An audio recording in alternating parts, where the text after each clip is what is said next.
diaspora, right? Especially those that have a choir background, right? To come together and do a Hebrew national choir, right? Uh, we have people that have directed choirs when they were in the Christian church. We have people that play drums and keyboards and guitars, and Moray Josiah plays guitar and play bass and things of that nature. And we pretty much make gospel music. We most of us, majority of us, come to the knowledge right out. My wife can sing when she's not trying to be cute. Really? And so we have I want to do that. I want to network. So that's the one channel that I want to work on building up and networking with.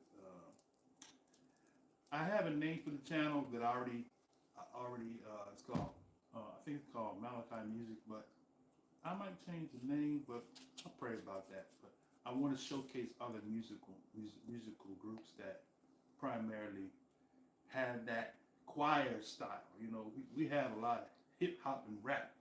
You know, Israelites that didn't come up in the choir era. You know, they sing hip hop and rap, right? And it's all fine, but there are those of us that like uh, the choir type singing. So I want to bring that back. So keep that up in prayer.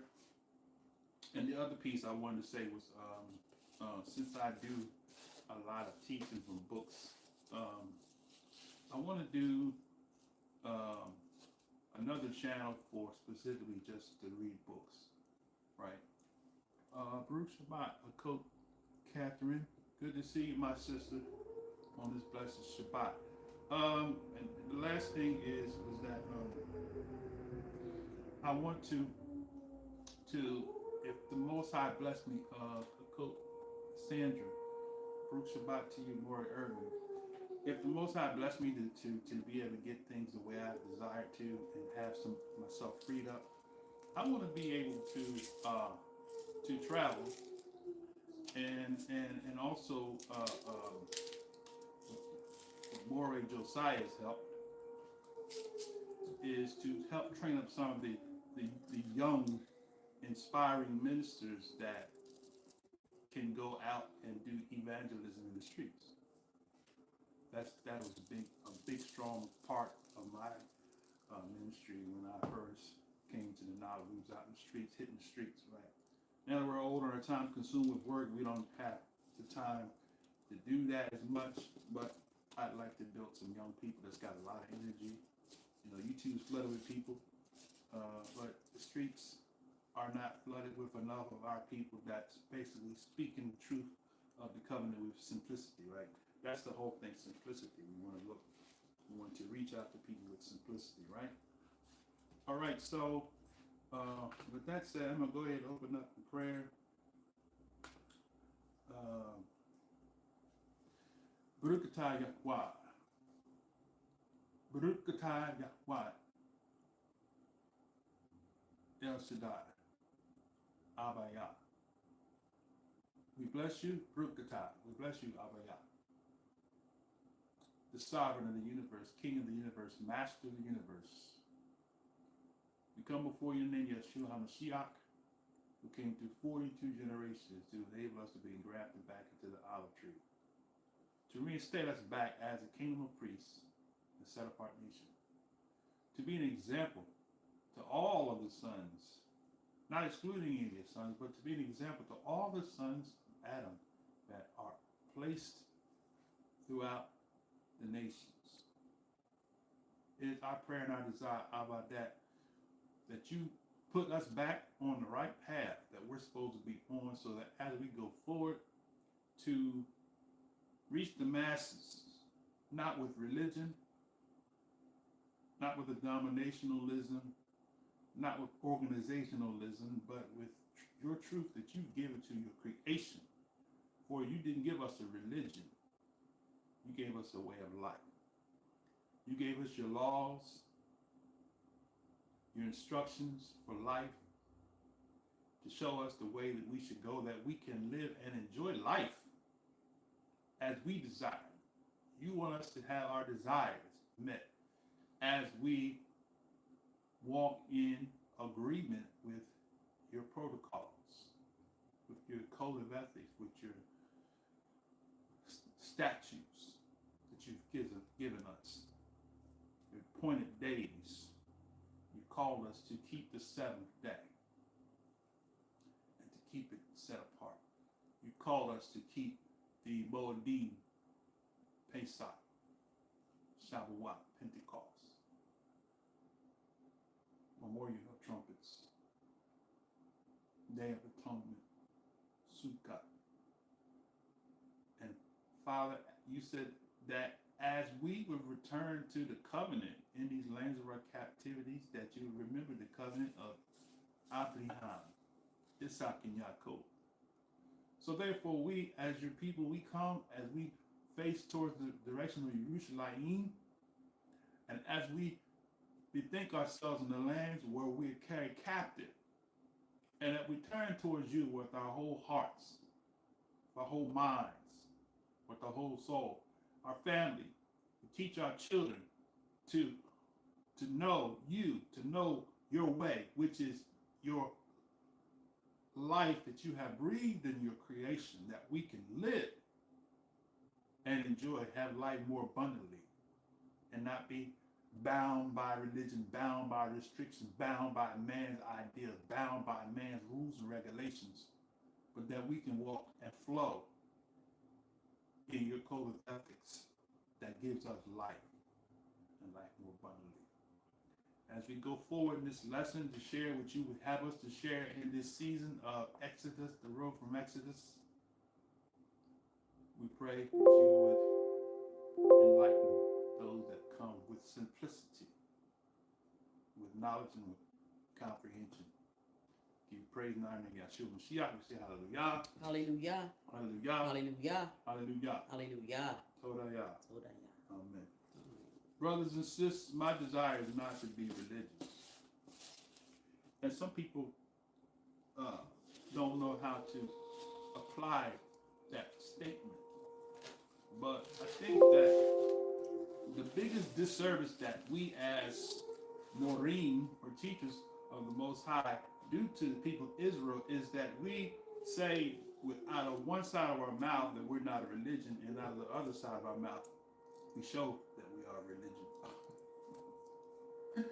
But the Most High want us to walk in our best, right? To walk in the fullness, right, of the covenant, right?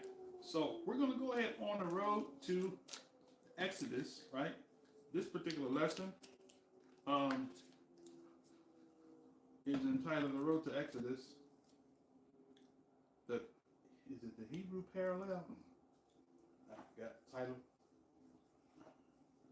Just that quick. But the road to Exodus, the Hebrew parallel. I think it's the Hebrew parallel I want to talk about, show the parallels. A Negro parallel, okay. All right. Why did we choose the name Negro, right?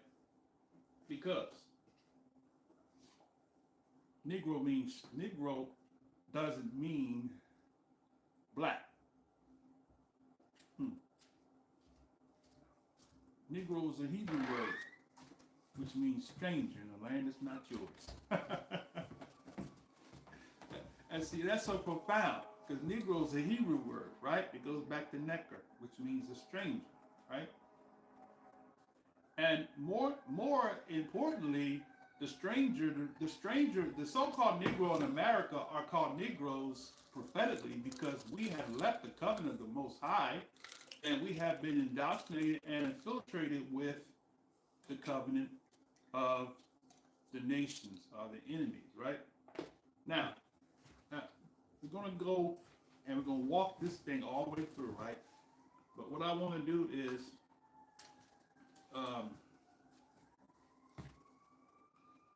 real quick, let's go to Exodus chapter.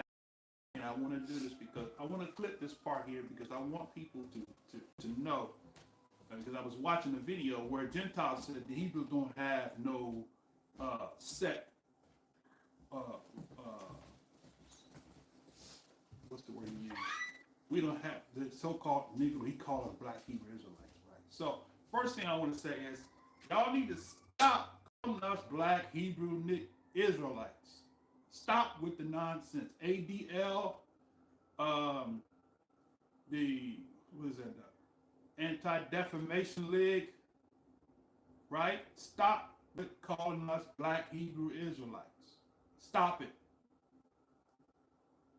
That is slander. We're not Black Hebrew Israelites.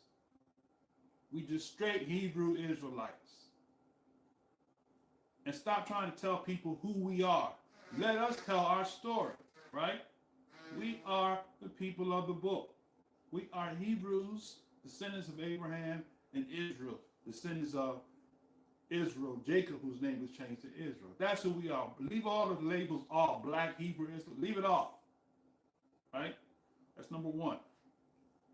All right? And all the other groups that want to make us a hate group because you look at one particular segment of the Hebraic walk and you want to lump every Hebrew with that group that we have no affiliation with. The only connection we have with them is that they're Israelites and we're Israelites. Right? So stop with the nonsense, right? That's number one, right? Number two is that the Most High gave us our belief system. They want to say we don't have a standard belief system. We do have a standard belief system, and we're going to read that belief system. I want this to be clipped out. Those of you that somebody wants to say, what's your belief system? What did the Hebrew Israelites believe? Straight up, we're going to show it to you what we believe, right? And then we're going to get into the road to Exodus, right? All right. So let's go to Exodus chapter 19, which we always used to read regularly. We're going to read it today, right? Exodus 19. I'm going to read it just like I would read it on the street. I'm going to use my street preaching vernacular right now. All right, Exodus 19. And I'm going to read this. She'll come in a little later. All right. So this, for those of you that may see this, and this is not for those that's listening now, because most of you all that's listening now, you already know what we believe. But for all of you Anti-Defamation League people and the Center for Law and Justice and all the other groups that want to label us as a hate group, this is what we teach and this is what we believe, right? Our goal and our method is not to hurt anybody. We haven't hurt anybody in all the years that we've been teaching this. We haven't killed anybody. We haven't attacked anybody publicly other than teaching the word of the Most High, right? This is what we believe and this is what we teach, right? Exodus 19:1 says, in the third month, when the children of Israel were gone forth out of the land of Mizraim, who the world calls Egypt, the same day came they into the wilderness of Sinai, right? For they were departed from Rephidim and were come to the desert of Sinai, right? So the Israelites went into the desert of Sinai, right? For 40 years. All right, in the desert. You go figure that one out. And had pitched in the wilderness, and there Yasharal camped before the mount, right? So in the mountain, in the desert, right? In the wilderness. All right, let's continue. And Moshe Shemaiah went up unto Yah, and Yah called unto him out of the mountain, saying, this is what the Hebrew Israelite teaching is all about. This is what we believe. This is what we were called to, right? Watch what he says here. Thus shalt thou say to the house of Yaakov and tell the children of Israel, right? So he spoke to the house of Yaakov and the children of Israel. You have two groups here. You have those that were physical descendants of the 12 tribes, right, called the children of Israel, and you have those called the house of Yaakov, right? Those are other nations that came out of Egypt with Israel that were not physically DNA descendants of the 12 tribes. Okay? We know that to be a fact because Abraham did the same thing. Abraham circumcised people that was not of his seed. So we know that everybody that came out of Egypt were not physical DNA descendants of the 12 tribes. However, at the same token, they married into the family, and so therefore, by legal right, they are now officially Israelites, the Israelite nation, right? So the house of Yaakov became the house of Israel, okay? Now, this is what we teach, this is what we believe, this is what we hold forward to, and this is what the Most High has stated, and the so-called Negroes are of this nation, all right? So he said, and tell the children of Israel, you have seen what I did to the Mizraimites, and how I bore you on eagle's wings and brought you to myself. Now, therefore, if you will obey my voice indeed, that's why we don't embrace Christianity, because Christianity tells you that you're not under the law. The Most High said, if you obey my voice indeed, right? So, Christianity, however you want to label it, tells us we're not under the law, we're under grace, right? So, what we teach is that we have a requirement to be what the Most High is going to say in this passage. We have to follow the code of ethics or the instructions given to us by the Most High. So he says, if you will obey my voice indeed, right? Another side point here, okay? The Messiah, who you call Jesus, wasn't present right here in the physical form. So this is the requirement of the nation of Israel, even including the Messiah. When he came in the physical form, he fulfilled all parts of the law, just as to prove that he was an Israelite. It was a commandment, right? So if Yahshua did it, then you better do it. It's just that simple, right? All right. So he says, tell the house of Yaakov, tell the children of Israel, you have seen what I did to Mizraimites and how eagle's wings brought to myself. Now, therefore, if you obey my voice indeed, if you obey my voice indeed. See, the Christian church tells you you don't have to obey the commandments. Just believe in Jesus. That's false. That's nonsense. That's foolishness. Disobedience is as a sin of witchcraft. Right? All right? Now, let's continue. So he said, obey my voice indeed, right? And keep my covenant, right? Keeping the law means to guard, to protect it, right? So you Christian apologists say, y'all don't keep all the law. We do. Every Israelite keeps the law, right? Do we fall short? Sometimes we do. But that doesn't mean we're not keeping the law. Keeping the law means to guard, to protect, and to hedge. Look at that word. Look that word up in the Hebrew, right? The Messiah was Shaul, one of the apostles, said, if we sin, I think it was Yaakov, a world called James. If we sin, we have an advocate with the Father, right? So, don't come with me with this nonsense about we don't keep all the laws. We keep all the law. From the Hebrew thought of the process of the expression, keeping means to guard, to protect, and to hedge. So when somebody like you come and say we don't have to keep the law, keeping the law means putting you in your place and putting you in check. Telling you we're supposed to obey the laws. And don't let you teach me anything different. In Matthew 5, the Messiah said, think not and come to destroy the law. Right? He didn't come to destroy the law. Then he said, whoever shall teach somebody to break the least, right, shall be the least in the kingdom. Whoever shall teach a man to disobey the law shall be least in the kingdom. Whoever shall teach a man to obey shall be great in the kingdom. So we're not Christians because Christianity teaches you don't have to obey the Most High's law, right? So the Most High, we obey Yah and not man. We don't obey Constantine. We don't obey the Reformation, the Protestant Reformation, right? We obey Yah. Yah's the one. We don't obey, what's his name? Polycarp, right? We don't obey the early church fathers. Not one of them. We obey Yah. And if they don't obey Yah, we don't follow them. The dedicate. We don't follow them. We follow Yah, right? All of the names. You can throw them all in one hat.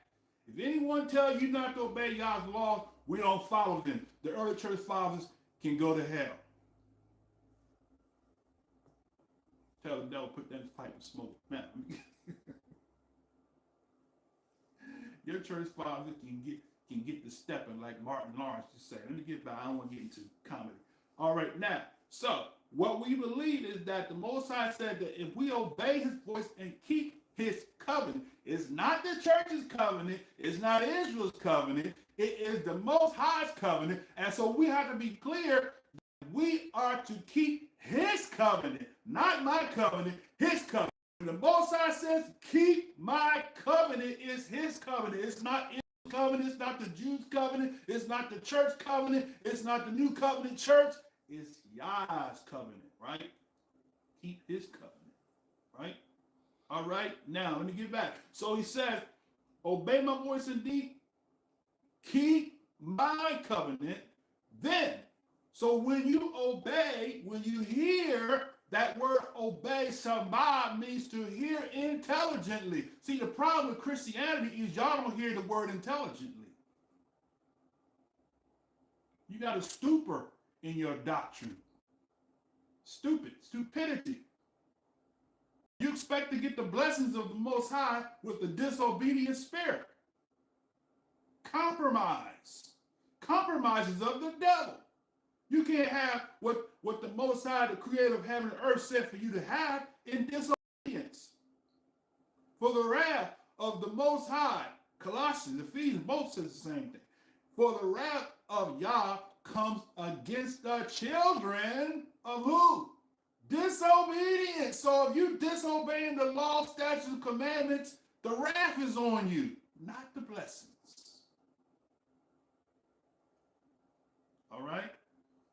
That's why they won't debate people like us, because we'll take you to the bottom of the book. Right? All right. Now, so hearing means understanding what the Most High's laws, statutes, and commandments say. Right? All right. For you dodo brains that want to say, oh, well, you know, y'all don't sacrifice animals, you sound very stupid. You don't understand. You do understand. You don't comprehend, you understand. Right? Even the king of Israel said, it is not the blood of bulls and goats that the Most High desires. Right? But a broken heart and a contrite spirit. What's a broken heart? A heart that says what? I comprehend. I hear what the Most High is saying, right? And guess what? I consciously make a decision to be obedient to his laws, statutes, and commandments. Religion says we can't do all of that, brother. But the Most High's laws, statutes, and commandments says you can do it when you comprehend, right? Hear intelligently, and you protect, you guard what the Most High says. If you do these things, Peter said, you shall never fall. Oh my goodness. Hallelujah. Can you live a sinless life? Yes.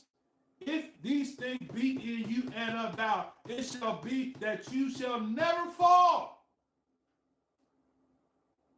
So the Most High requires us to hear, to comprehend that the law is for life, not for bondage. But Christianity and religion have made the law bondage, when the law is given to you so that you might live. But you've been tricked. You've been deceived to believe that if you obey the Most High's laws, you can't obey all the laws, so we curse, right? No.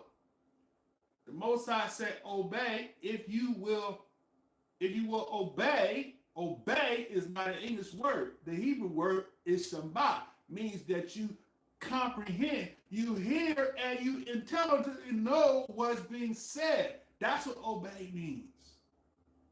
You can do that. That's really easy. Okay? And keep my covenant, right? Keep guard. That word shamar, right? To keep, to protect, to hedge. So when you keep, protect, and hedge the laws of the Most High, right? Now that he said that, when you keep my covenant, then you shall be a peculiar treasure. Now, the Most High said what? You shall be a peculiar treasure, right? Shimon Kefa understood that, overstood that, comprehended that. He said what? We are a royal priesthood and a set apart nation that should show forth, right? A royal priesthood and a holy nation that should show forth what? The praises, right? Yep. Of him who had called you out of darkness into the light. So when you walk in Torah, you are walking in the light as the Messiah walked in the light, because he is in the light. And so therefore, since he is in the light, then we are in the light, because why? We're walking in his way. Everything that the Most High says, right, is light. So when we walk in his light, he's light, so we become what? Little lights. Right? We become that royal priesthood, right? We become a set apart nation that should show forth the praises of him who has called us out of darkness into the marvelous light. The light is the path that mankind can see to know, oh, this is how I'm supposed to strive. This is the mark I'm to press towards so that I can get into the promise of Yah. You want the promise without working. No, we're not saying about works. You sound stupid. You're following the doctrine of Jezebel, which teach the children to not obey the Most High's law, statutes, and commandments, right? Judgment stands on the head of those that disobey the law, statutes, and commandments. Christianity is straight demonic.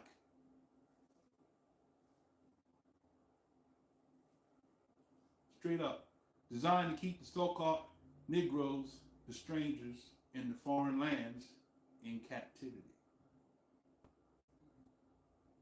But you can't see because you got your emotions involved. I feel the spirit. But you don't want to obey Yah. But you feel the spirit. Oh, you can speak in tongues and roll the floor and spit and slaughter, shout and all of that. But you won't obey Yah. Yah didn't say nothing about no feelings, right? Feelings is deceitful. All right?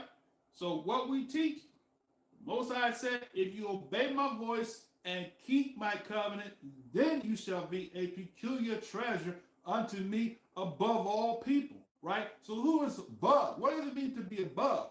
Okay, now we always use that word above meaning better, but above means to be a seer, right? Kind of like the eagle is up in the air. He can see way over. He can see food from miles away. He can see danger from miles away. Why? Because he's up above, right?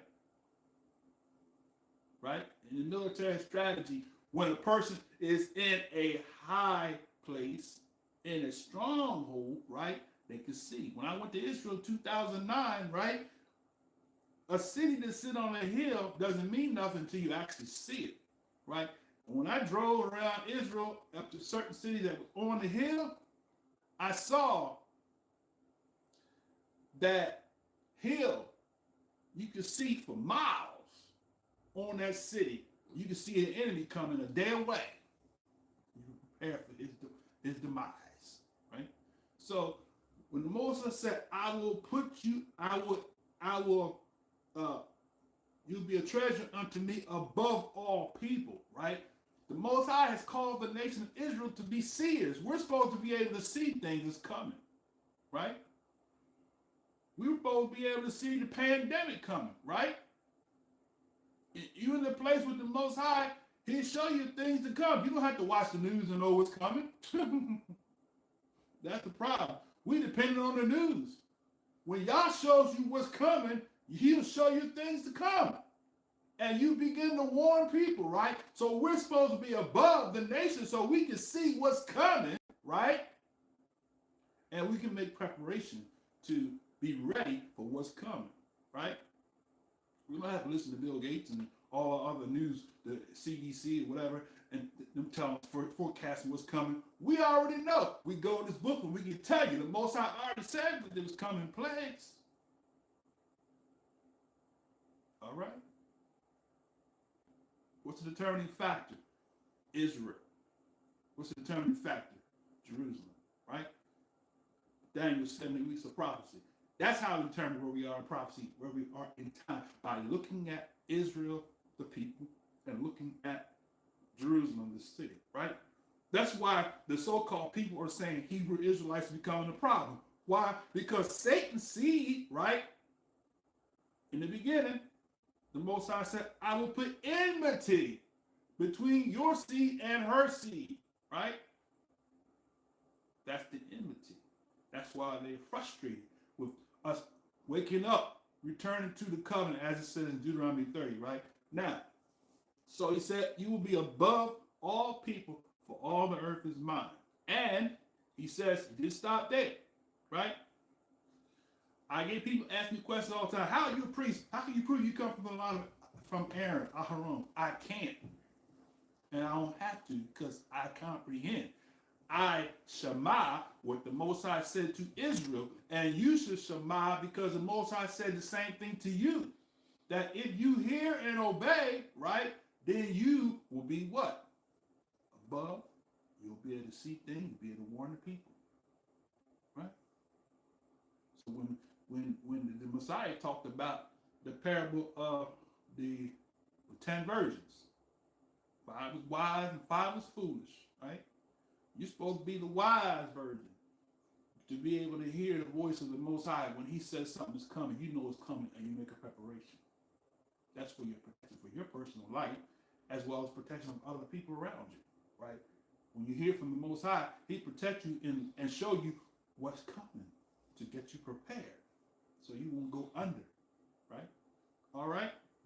So then he said, that's that priesthood. He said, and you shall be unto me a kingdom of priests, right? The priest does what? Hears from the Most High. The priest does what? Follow the instructions of the Most High. The priest does what? Make preparation to do the thing that the Most High has instructed you to do for the protection of your family and for the protection of the nation. We need more Israelites to be in connection with Yah, so that when the Most High speaks to you, when he speaks to your spirit, you'll know how to be able to tell somebody else to prepare for what's coming. Right? The bridegroom is coming. All right, so he said, you shall be a kingdom of priests and a set apart nation, right?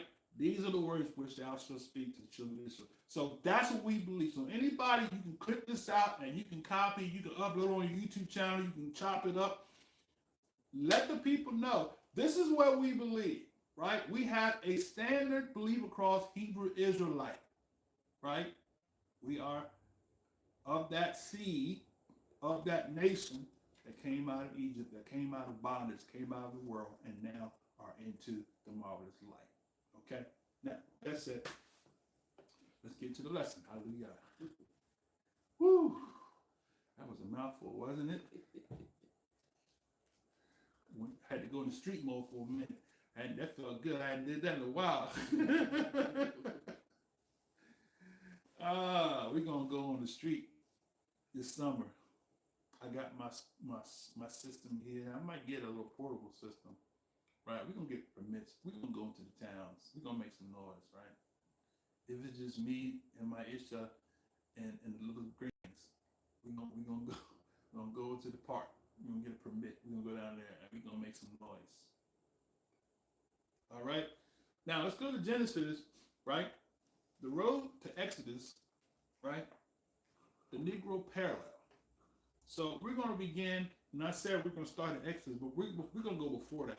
We're going to go, because we're talking about parallel, right? What's a parallel, okay? Alexa, what's a parallel? Alexa, what's a parallel? Is she asleep over there? Alexa, what's a parallel? According to an Alexa Answers contributor, parallel lines are lines that never get closer or farther away no matter how long the lines are. Did that answer your question? Okay, she said parallel lines are never get closer. Let's see. I don't like that answer she gave me. So let's go to Google right quick, all right? Hold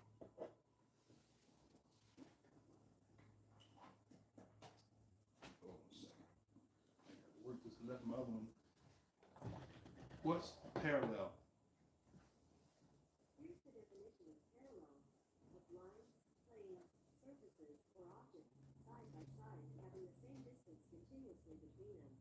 Oh, I like her definition, but I couldn't hear.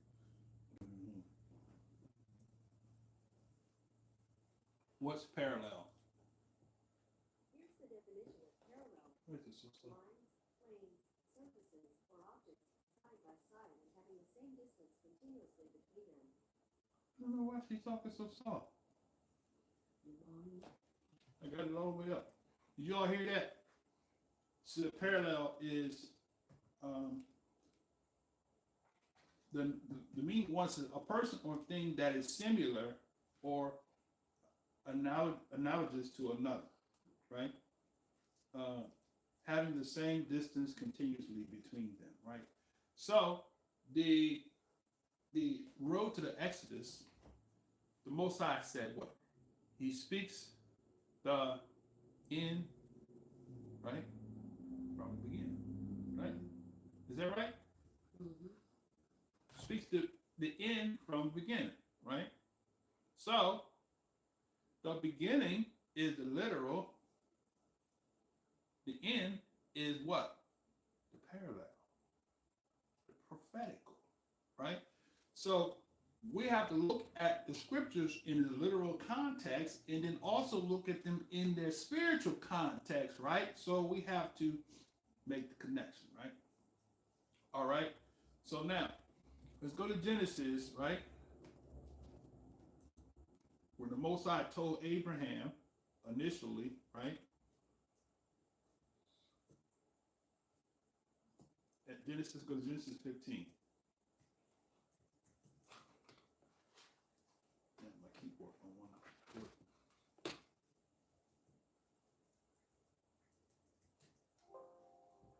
Okay, Genesis 15. This is the Hebrew Israelite 101, right? For those of you just taking notes, take this down. Okay, now I'm out of my street mode. We'll go into teach mode. All right, Genesis 15 says, let's start at verse.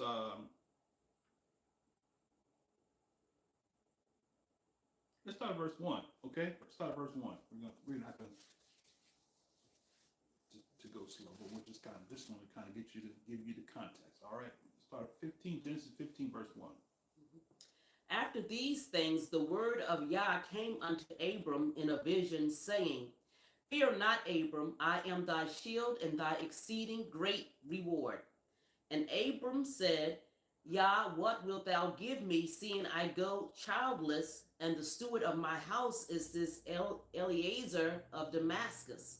And Abram said, Behold, to me thou hast given no seed, and lo, one born in my house is mine heir.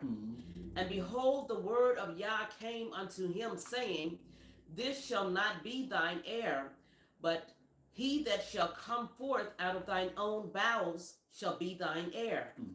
And he brought him forth abroad and said, Look now toward heaven, and tell the stars if thou be able to number them. And he said unto him, So shall thy seed be. And he believed in Yah, and he counted it to him for righteousness. Right. And he said unto him, I am Yah that brought thee forth out of Ur of the Chaldees to give thee this land to inherit it.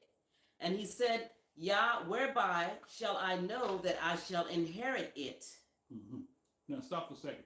So now, just a little side note here, just for context sake, Abraham was a Negro. All right, we proved that in one of the books we read, where they said Abraham. As a matter of fact, in the book of, I want to say the book of Jasher, right?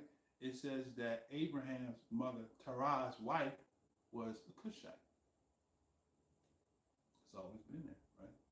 So if Abraham's and they say Cushites for Negro. That's what the so-called scholars say. Okay, so if that be the case, then Abraham's mother, I think they give her name in the Book of Jasher. Not gonna go there, but give her name, and they say she was a Cushite, right? And the reference, I'll put the reference in the link, said that Abraham was a Negro. So when you say Hebrew, right? Hebrew, Negro. Why was he a Hebrew, right? Hebrew, Negro, right? Means to cross over, right? Negro means to cross over. It's strange to cross over to another territory, right? All right. Y'all like that up. So I'll put that link in there, okay? So he from Ur of the Chaldees. And Ur of the Chaldees, all of that land, as another reference, a book, and I'll pull it out and put it there, where they explain that Cush had two sides. Cush on one side of the Nile and on the other side of the Nile. All that territory was called the territory of Kingdom of Cush. Right?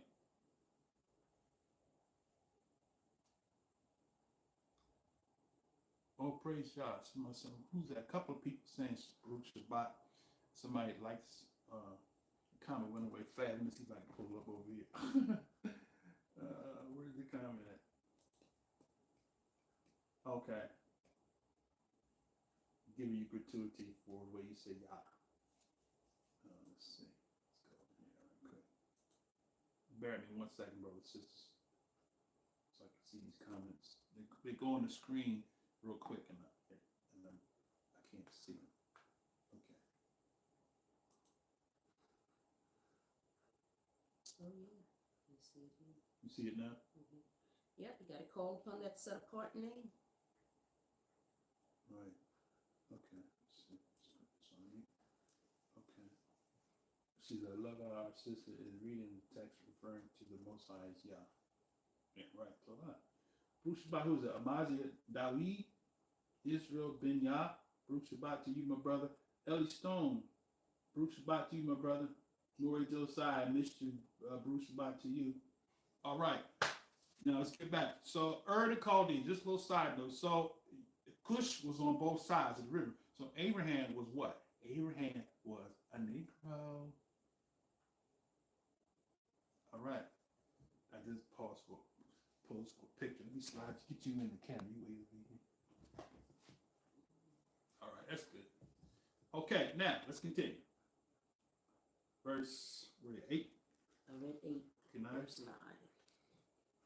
And he said unto him, take me a heifer of 3 years old, and a she-goat of 3 years old, and a ram of 3 years old, and a turtle dove, and a young pigeon. And he took unto him all these, and divided them in the midst, and laid each piece one against another. But the birds divided he not. Right. And when the fowls came down upon the carcasses, Abram drove them away. And when the sun was going down, a deep sleep fell upon Abram, and lo, a horror of great darkness fell upon him. Okay, stop for a second. Before we go to the next verse, so much stuff in here we have to cover, right? All right. So the Christian apologists say that the law came from Moses, right? His sacrifice. We covered this in the previous lesson. Abraham sacrificing. How do you know about sacrificing? If the animal sacrifices came through Moses, how did he know by sacrificing, right? We covered that in the previous lesson. So we see that the law, statutes, and commandments didn't start with Moses. All right, let's continue. Verse 13. And he said unto Abram, know of a surety that thy seed shall be a stranger in a land that is not theirs, and shall serve them, and they shall afflict them 400 years. So that's where we want to start right there. So the parallel, right? The Most High said to Abraham, your seed, right? Now, he didn't say the stranger, right? He said your seed, right? So, right? That's not theirs. All right, Baruch Shabbat. Who's that? Aliyah Stone. Good to see you, my brother. So, the seed shall be a stranger, right? That word for stranger is gayer, right? Not nakar, right?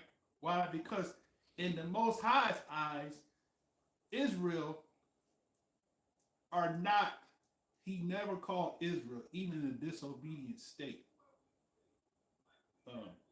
niggers, strangers. Somebody said buffering, but I don't, it must be her. Is buffering, is the stream buffering anybody, or is that just one person saying that?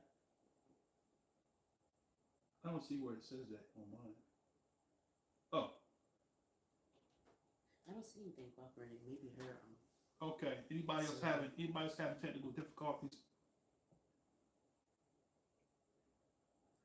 Someone said it's good now. Good now. Okay. All right. See, we telling too much truth. That's what's going on here. We tell too much truth. We tell too much truth. That's what's going on. We wasn't talking like this. It would be buffering, right? We're in the same spot, right? Okay, let's continue. All right. So he says, your seed shall be a stranger in a land that's not theirs, right? All right. Now, can we agree that America is not our land? Mm-hmm. Can we agree that London is not our land? Yep. Netherlands, Mm-hmm. China, Japan, India, right? All the lands of the Gentiles. Because, see, this land specifically is talking about lands that is not ours, right? Not theirs, right? Now, I'm a technical, right? Israel, the portion of Egypt where Israel lived, right? Where Israel had sojourned in Egypt, was part of the land promised to Abraham. So technically, from a technical standpoint, Exodus doesn't meet the criteria of being the land that's not theirs. Right? How do we know? All right. Let's go back for a second, right?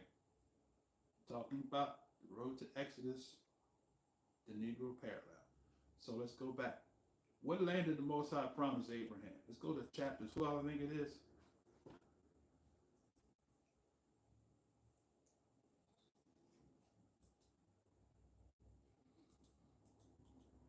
We're going to deal with it, all right? I messed up some kind of way along the line here. It's like this. Somebody posted it for us? Genesis 15 or 18. I don't know if that's what you're looking for. That's right, 15, right, exactly right, okay. Right where we're at. 15, right, where we didn't read it yet, okay. Okay, good. Stopped at 13. All right, I'm ahead of myself. All right, so he said, thy seed shall be a stranger in the land that's not theirs, and shall serve them, and they shall afflict them 400 years, okay? And also, that nation whom they serve will I judge, and afterwards shall they come out with great substance.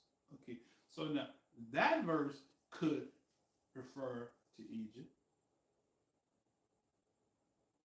But if you could tie them together, 15 and 13, it can't be Egypt, because Egypt, that particular land, we're going to show you in a minute, right? What verse was that? He said 15, 18. Okay, let's continue. All right. Verse 16. You read verse 13? Yeah, I read 13. You just read 14. Okay. 15. All right, 15. Go ahead. And thou shalt go to thy fathers in peace. Thou shalt be buried in a good old age. But in the fourth generation they shall come hither again, for the iniquity of the Amorites is not yet full. Okay. And it came to pass that when the sun went down and it was dark, behold, a smoking furnace and a burning lamp that passed between those pieces. Right. And in the same day Yah made a covenant with Abram, saying unto thy seed have I given this land from the river of Mitzrayim unto the great river, the river of Euphrates. Right. The Kenites, the Kenizzites, the Cadmonites, the Hittites, the Perizzites, the Rephaims, and the Amorites, and the Canaanites, and the Girgashites, and the Jebusites. All right, now stop a second. So now, we're gonna look at the land for a minute, but something I want to say is, in fact, let's just look at the land first, okay? All right, I'll deal with that. I want to read something out of the land. All right, now, so he said that the land, right?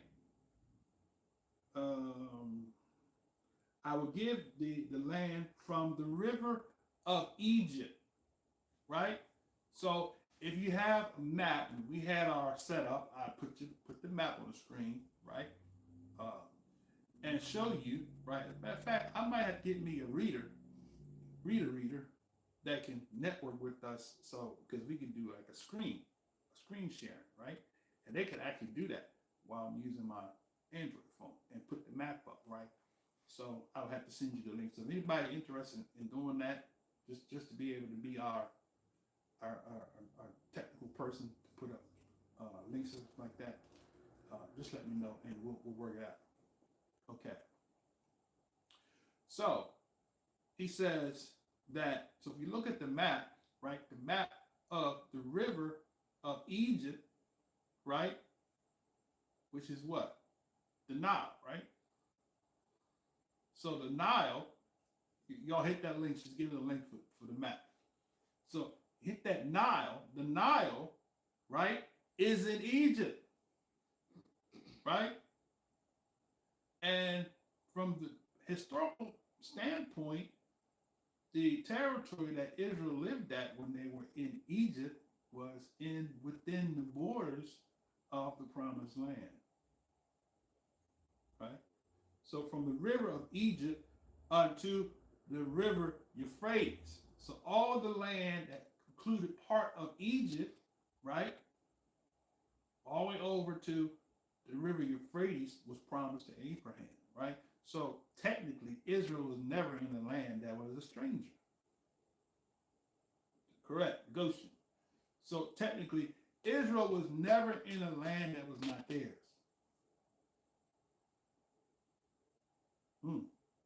That's profound right there. Now, it's always been there. We've always read it, but we've never took it and looked at it to comprehend that the 12 tribes that went into Egypt, right, was in their land as slaves in their own land. Just like Israelites today in Jerusalem are slaves in their own land.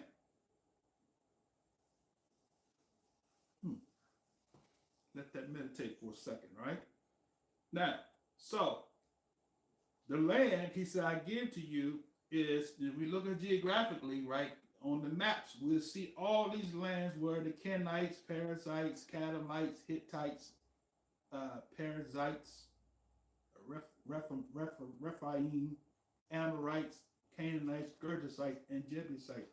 All those lands, because Canaanites lived in all the lands, right, that the Most High promised to give to Abraham's seed. Now, the book of Jasher and the book of Jubilees, both, I don't know which one it is, talks about when Noah gave his sons land, right, told him where to go. Canaan didn't go where his father told him to go. He went to the land that was promised to Abraham's seed. That's why he told him here that this is your land. Canaanites violated the laws and statutes and commandments that was given, passed down to them from Noah, who sacrificed. He had the law, statutes, commandments, right? He passed it down to his sons, right? And they stopped obeying the law, statutes, and commandments of the Most High, right? And so what he did was he violated the covenant and went into the land that was promised to Abraham's seed. The Most High knew that Abraham's father, Terah, was going to fall into apostasy because something about Hebrews, when we get money, we disobey Yah. We make excuses to disobey Yah. Well, he understands, right? So, the Kenites, all these land, the Kenites, the Kenites, Kenizzites, all the other ites are descendants of Canaan, right? Now, Brother Sondervan, it is a very vocal, avid point, and now they want to discredit. See how the Gentiles do. See how the so-called Gentiles do. Some people call me Edomites, whoever, you know. All right. See how they do. When we start using something, now they want to discredit it, right? Now they want to say this is not what it means. We're gonna read it. I'm gonna show you something else. We're gonna read Ham first. I'm gonna show you something else, right? Okay. In the Zondervan. So either Zondervan, either whoever that wrote this was either had another agenda or they was lying, right? Now all of a sudden they're lying, right? So I'm gonna read since it's small, unless you want to read. Ham. Under Ham. Is it too small for you? Oh, I gotta take them off and read it. Okay. If it's too small, I'll read it. I can see it. Okay. This is under Ham. Under Zondervan, this is on page, what page is that? 213. Page 213 on the Zondervan Bible Dictionary. Okay, go ahead. Ham, perhaps hot, Mm-hmm. the youngest son of Noah, born probably about 96 years before the flood, Right. and one of the 8 persons to live through the flood. Right. He became the progenitor of the dark races, Uh-oh. not the Negroes. Whose races? The dark races. What race? What color were they? The dark races. No, they were Europeans. The dark No, they races. were olive skins. The dark races. The Middle Eastern. The dark races. Okay, go ahead. Not the Negroes, but the Egyptians, Ethiopians, Libyans, and Canaanites. Genesis 10, chapter 10, verses 6 through 20. He, in decency, when his father lay drunken, brought a curse upon Canaan. Okay, that's good. So now, 2 things in there. He says he's the father of the dark races of people, right? And who those people he said he was the father of? Not the Negroes, Not but the Egyptians, Egyptians, Ethiopians, Ethiopians, Libyans, Canaanites. So all 4 of those Canaanites is the father of Kenites, Kenizzites, Cadamites, Hittites, Perizzites, Rephaites. Okay, so Zondervan said Ham is father of dark races. So when did those people become olive skinned? Middle Eastern looking, tan, brown. When did they become? Because he said that father of dark races. I learned this when I was in Christianity. When I went to the theological seminary, they said Ham is the father of the black people. Now all of a sudden, now he's not the father. Well, he's the father of the North Africans, Libyans. They were tan skinned. You used to say he was father of the dark races. Now all of a sudden, now they tan skinned, which is his brother, right? Right? Then the second piece to that, which everybody uses, that he says he's not the father of the Negroes. Now you want to regurgitate that and say, "Oh, I didn't mean that," or "It doesn't mean that." That wasn't the attempt to say the Negroes are the Israelites. Okay. I'm gonna show you something else. Go over there where it says, go to Ruddy. It's in the Zondervan. Y'all, I got something new for y'all. Y'all probably never seen this before. All right, go to Ruddy, right? Ruddy, right? All right, we're gonna show you. We're gonna shake the devil's nest today. We're gonna make him mad. We're gonna make him good and mad. He'll be so mad he gonna want to commit suicide. Right? Somebody tag vocab alone on this. Tell him come on in. Come on in, brother. John Mark Ryder. This is a legal day. I'm telling him that. All right. He wants to attack my friend and brother and partner in crime, Moray Josiah's book. But he don't want to have a dialogue. Tag him on this video. Right? Okay. You found it ready? Mm-hmm. All right. This is what page? Give us the page number. 510. 510. Hold the book up so they see the book you got. It says Zondervan what? The Bible Compact Bible Dictionary by Zondervan on page what? 510. 510. Go ahead, read. Ruddy. A word used to refer to a red or fair complexion, in contrast to dark skin. Hold on. Read that again. A word used to refer to a red or fair complexion. Stop. Look at me. Am I red, fair complexion? Am I Gentile? Am I European? Am I olive skinned? Huh? Do I fit all of that? Right? Okay. So David, he's saying, okay, let me let him talk. This is Zondervan speak. This is not angry black Hebrew Israelite. Angry black Hebrew Israelite. This is Zondervan. Go ahead. He said, read it again. A word used to refer to a red or fair complexion. A word used to refer to a red or fair complexion. So David, well, I'm jumping the gun, but go ahead. In contrast to the dark skin of the Hebrews. What? Read that again. The who? In contrast to the dark skin of the Hebrews. Wait, Zondervan said the Hebrews was dark skinned. What? Read that again. Mm-hmm. In contrast to the dark skin of the Hebrews. Oh my goodness. So wait a minute, we got a connection here, right? So if that be the case, then he said that Ham was the father of the dark races, but not the Negroes. By default, if the Negroes didn't come from Ham, but he's saying the Hebrews are dark skinned, ding, ding, ding, ding, ding, winner, chicken dinner, right? He's saying the Hebrews are the Negroes. Did you catch that?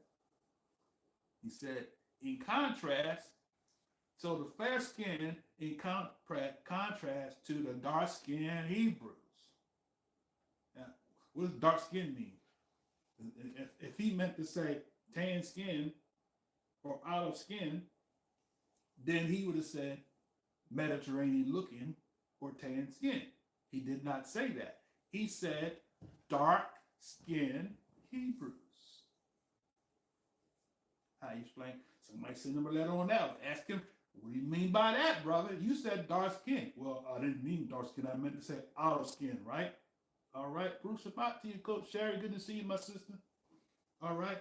So now, by default, if Ham is the father of the dark races, but not the Negroes, so the Negroes by default are dark. And so if the Negroes didn't come from Ham, then the Negroes must have came from Sham.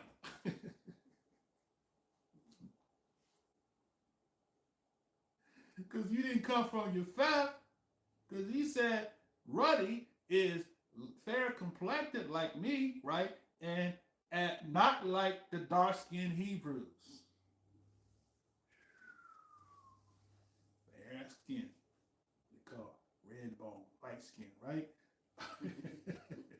See, the red bone was in back then. Dawid was in. We're going to read it now, Arson. Now go ahead and read some more. All right, this is good. Are y'all getting this down? What page is that again? 510. 510 in the Zondervan Compact Zondervan Bible Dictionary. All right. That's the end of it. It gives some scriptures. He gave scriptures. That's what I want to look at. We're going to look at scripture in a second. All right. All right, go ahead. 1 Samuel chapter 16. 1 Samuel chapter 16. Let me get there. Okay. Verse 12. 1 Samuel. Y'all go there. 1 Samuel chapter, what, 16 you said? Mm-hmm. 16 and what? 12. 16 and 12. All right. Let's read it. 1 Samuel 16:12. Go ahead and read. Oh, you don't have. Oh, you can read. Look at it. Can you see that? Mm-hmm. And he sent and brought him in. Now he was ruddy and withal of a beautiful countenance and goodly to look to. Mm-hmm. And Yah said, Arise, anoint him, for this is he. Right. That's it. Read the next verse. Read verse 13. So it's going to tell you who he is. Go ahead. Then Samuel took the horn of oil and anointed him in the midst of his brethren. And the spirit of Yah came upon David from that day forward. So Samuel rose up and went to Ramah. So who was ruddy? David. So the word ruddy, now, this going to hurt some theology. See, ruddy is the same word Admoni. That's used to describe who? Esau.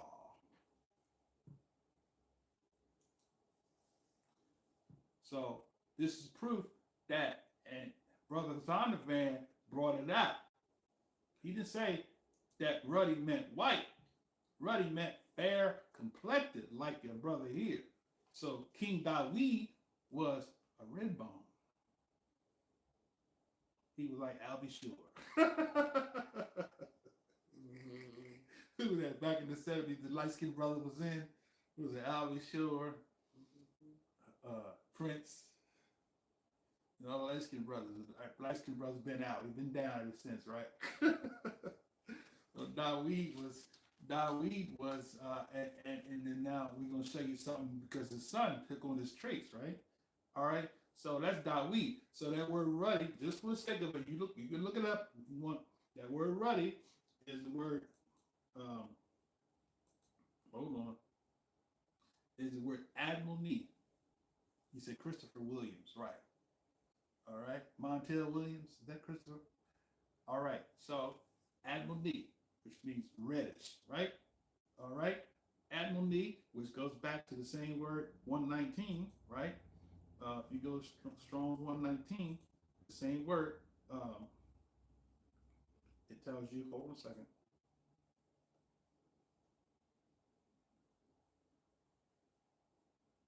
Baruch Shabbat to you, Lion Pride. Good to see you, my brother. All right, so 119 is Adam, which means to show blood in the face. That is flush turned rosy, right? Okay.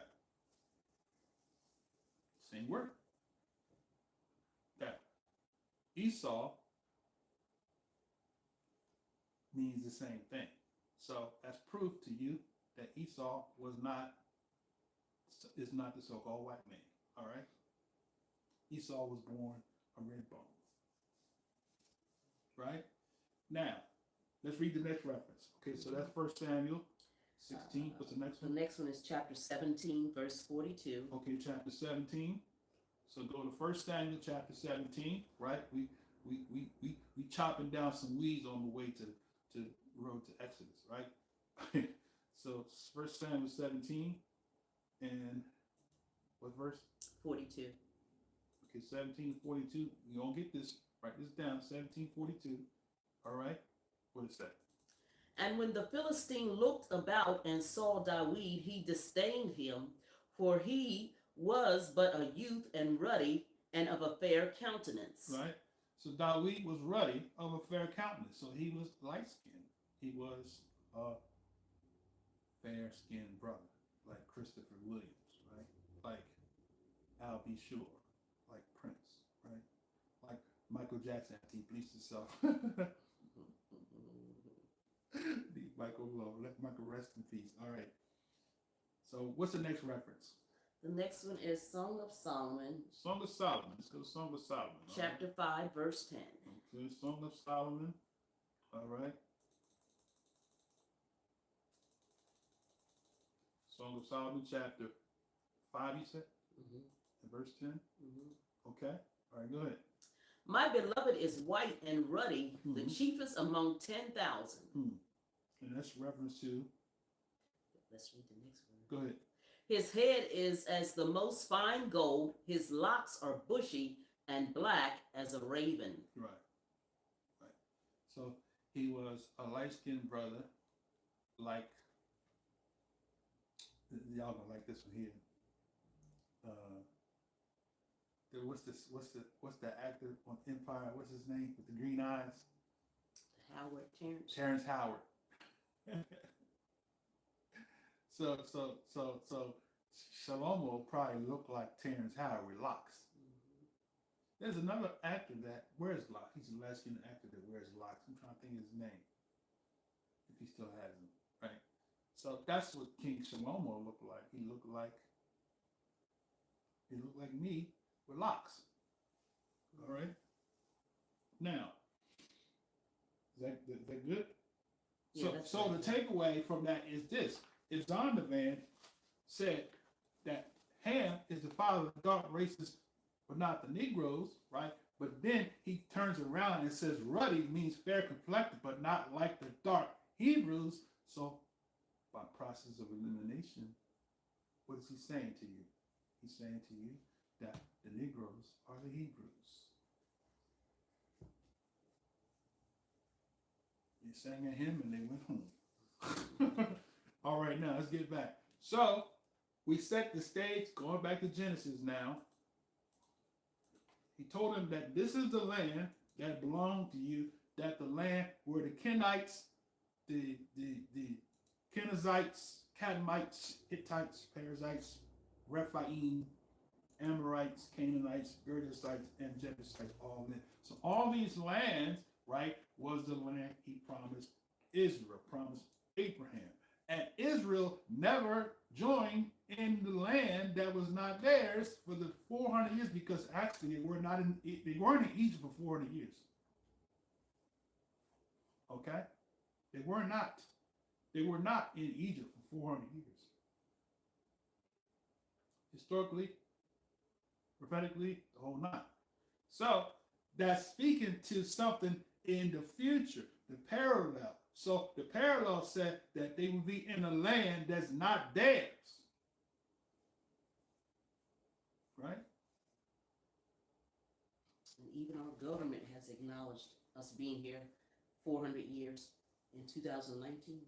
So this prophecy, although it was spoke to Abraham, but by looking at the data, by analyzing, by putting the microscope,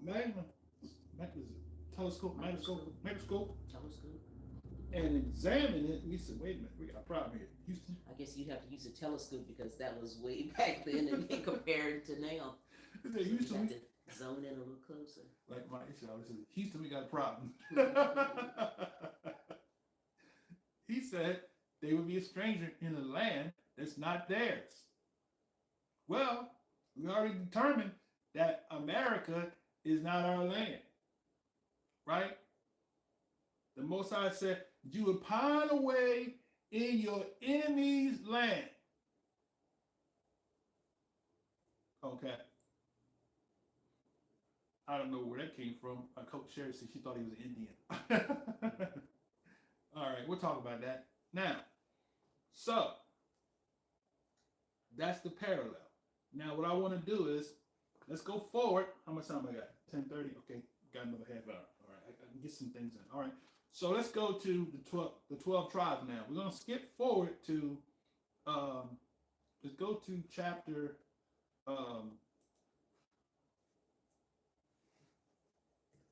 what is the, keep where we going in now.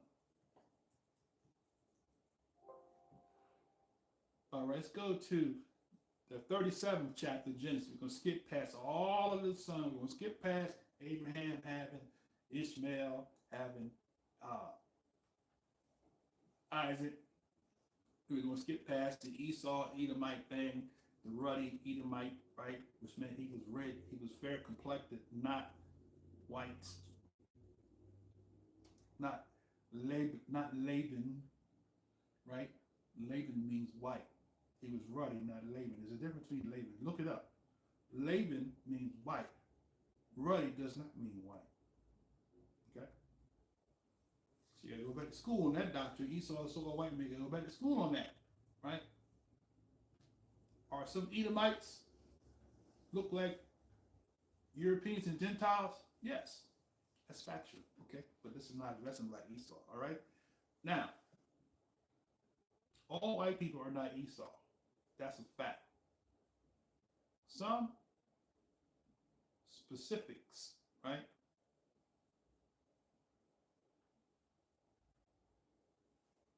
All right, now let's continue. As a matter of fact, some of the natives, we talk about Indians, that you have to be specific. When she said Indians, you have to be specific. You talk about Native American Indians, we talk about Indians in actual country of India, right? Because you got some coastings in India that are Israelites, right? All right, we didn't get to that because we kind of shifted out of the Hebrewism in West Africa and went to the road to Exodus, right? All right, so just want to kind of say that. So now let's go to Genesis chapter 37, right? Skip past all Esau, birth, and so forth. Now we're going to go to the 12 sons were born, right? Now,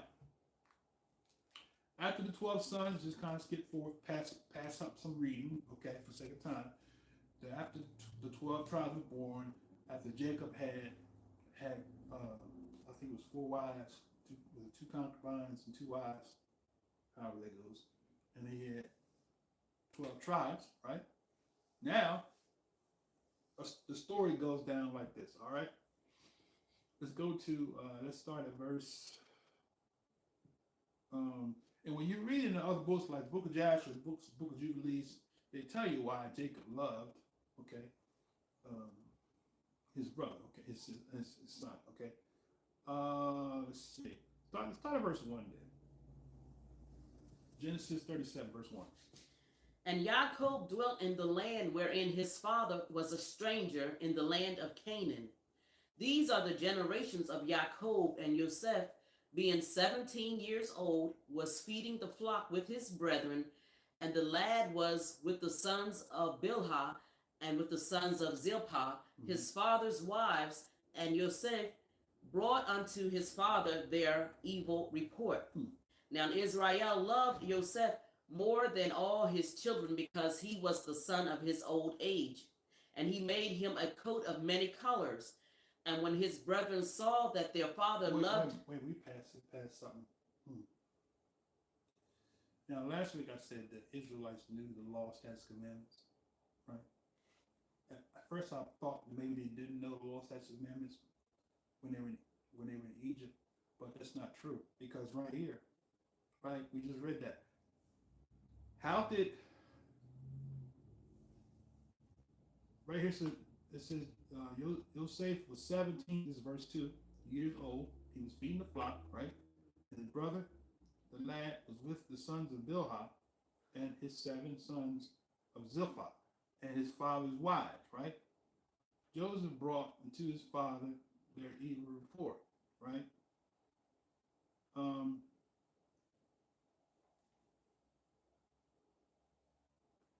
Okay, so what's the evil report?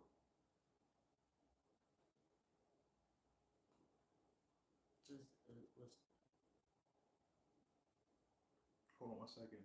The flock was his brothers. Let me go back home a second. I had a thought. These are the generations of Jacob. Yosef, being 17 years old, was feeding the flock with his brothers. The lad was with the sons of Bilhah and the sons of Zilpah, his father's wives. And Yosef brought into his father their evil report. Okay, let's continue. Did you read verse 3? Yeah. Israel loved Yosef more than all his brothers, because he was the son of his old age. And he made him a goat. He made him a coat of many colors. Okay, all right. I'm reading into something, right? I'm reading into something. Okay, so the point I want to read here is that Yosef was a stylish man. He had a coat of many colors, right? All right. Did you read verse 4? Okay, go ahead. And when his brethren saw that their father loved him more than all his brethren, they hated him and could not speak peaceably unto him. And Joseph dreamed a dream, and he told it his brethren, and they hated him yet the more. And he said unto them, Hear, I pray you, this dream which I have dreamed. For behold, we were binding sheaves in the field, and lo, my sheaf arose and also stood upright. And behold, your sheaves stood round about and made obeisance to my sheaf. And his brethren said to him, Shalt thou indeed reign over us, or shalt thou indeed have dominion over us? They hated him yet the more for his dreams and for his words. And he dreamed yet another dream, and told it his brethren, and said, Behold, I have dreamed a dream more, and behold, the sun and the moon and the 11 stars made obeisance to me. And he told it to his father and to his brethren, and his father rebuked him and said unto him, What is this dream that thou hast dreamed? Shall I and my mother and thy brethren indeed come to bow down ourselves to thee, to the earth? Okay, verse 11. Okay, so that was, okay, read verse 11 and stop right there. And his brethren envied him, but his father observed the saying. So now check this out. So now, Yosef was in tune with the Ruach. Why you say that? Because the Ruach showed him things to come. Right? He didn't know what that meant. He just, the Ruach came to him in the dream and said, your brothers and your father and your mother are going to come. You're going to be in a position where you're going to be over them. Right? They thought he was being braggadocious and proud. He was just telling them what the Most High showed him through the dream. Right? And even amongst Hebrews today, we have to stop this though. We can jealous of each other instead of celebrating each other. The Most High bless our brothers and sisters. We should celebrate with them, not hate them. That's the reason why I want to support the brother. And then the documentary reclaiming the throne, the nation building. I don't know the brothers, but people want to hate because that's not my production. Rejoice with those who rejoice. That's the whole thing, Most High has allowed Israel to go through different phases in this knowledge. And Maury Josiah can tell you, and many that have been in this walk can tell you, 20 years ago, Hebrew Israelite wasn't even a word. Right? Now, 20 years later, right, Hebrew Israelite is a common word. You go in the Hebrew Israelite, boom, everybody talking about Hebrew Israelites, right?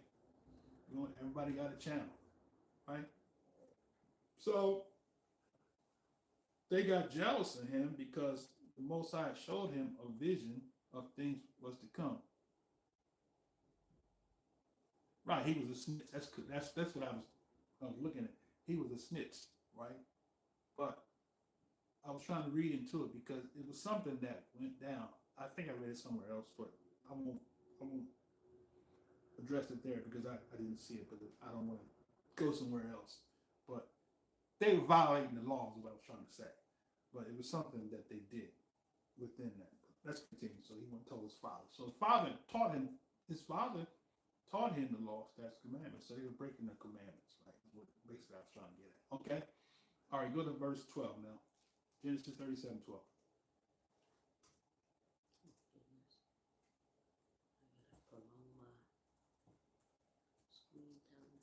Oh, screen time. And his brethren went to feed their father's flock in Shechem. And Israel said unto Yosef, Do not thy brethren feed the flock in Shechem? Come, and I will send thee unto them. And he said to him, Here am I. And he said to him, Go, I pray thee, see whether it be well with thy brethren, and well with the flocks, and bring me word again. So he sent him out of the vale of Hebron, and he came to Shechem.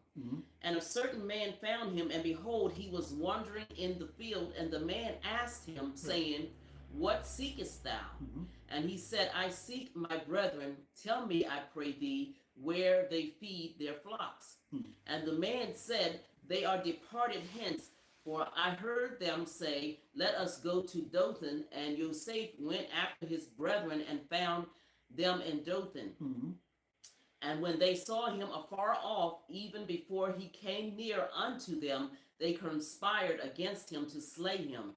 And they said one to another, Behold, this dreamer cometh.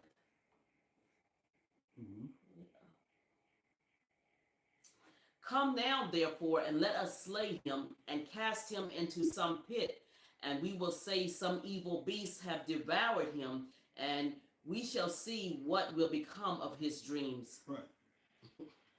And Reuben heard it and delivered him out of their hands and said, Let us not kill him.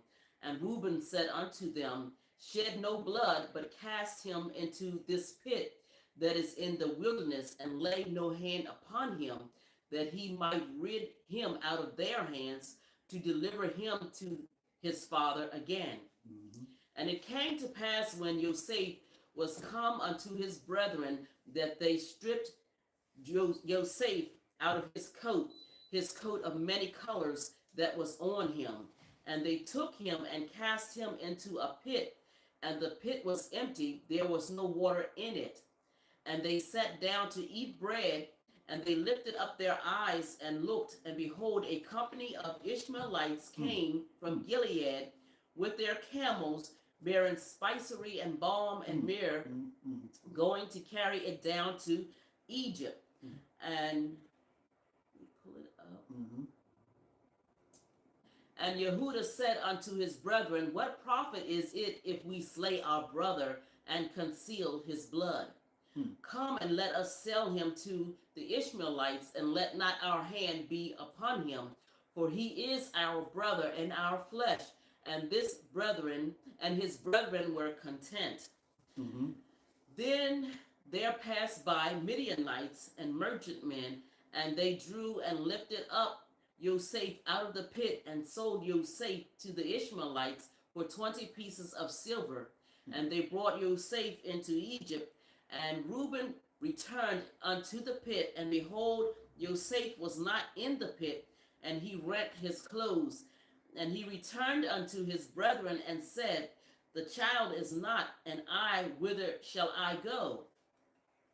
And they took Joseph's coat and killed a kid of goats, and dipped the coat in the blood. Okay, verse. So they made Joseph a sacrifice.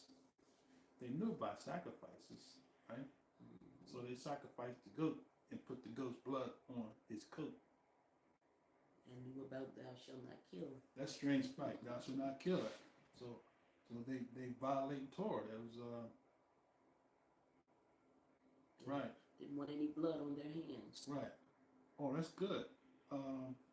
So they sold him. Now check this out, right? The Ishmaelites,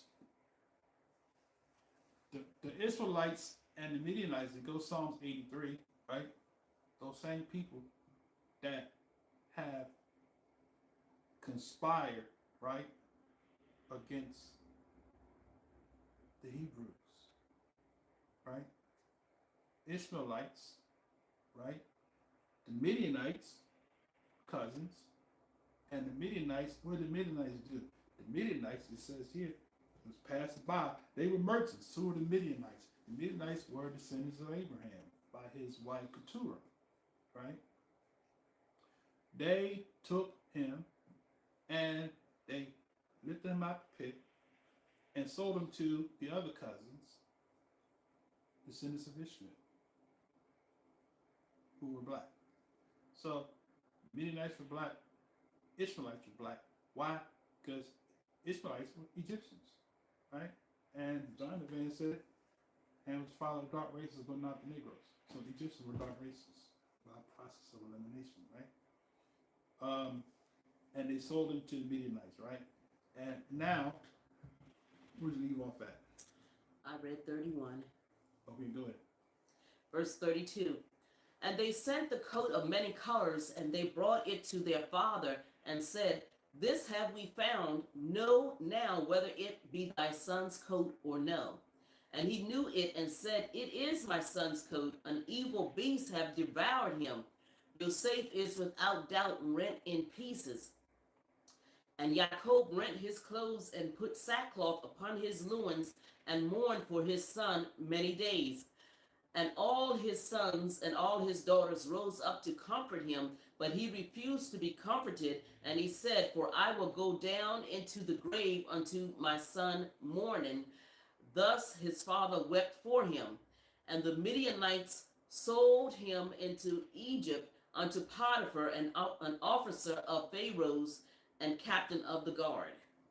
So we went from Midianites drew him out the pit and sold Joseph to the Israelites for 20 pieces of silver, and they brought him to Egypt. Now notice it said the Midianites sold him to Egypt, to Potiphar.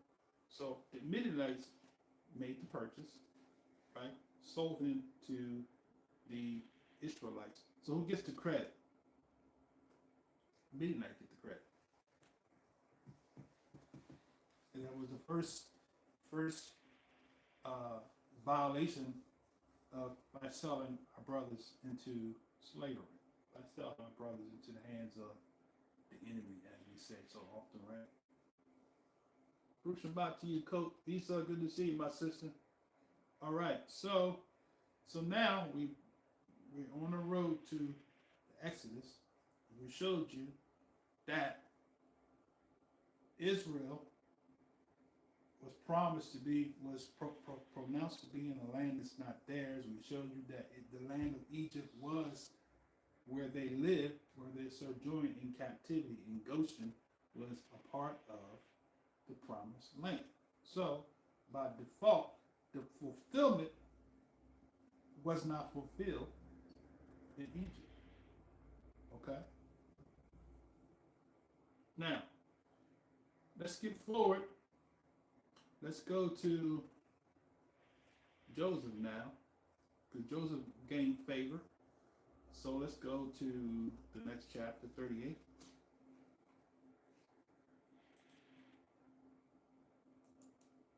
You know, Joseph had a story.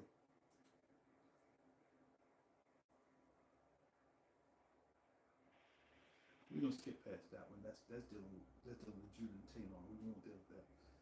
Okay, that's relevant, but not relevant enough to deal with. So let's go to 39 now. Is that where I want to be? Yeah, 39. Okay. Verse 1.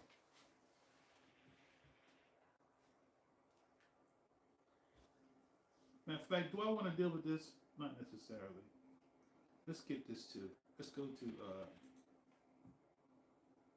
I want to show where he became a ruler in Egypt and how Israel got into Egypt, right? That's good. That's a good story. That's a story for a lifetime video.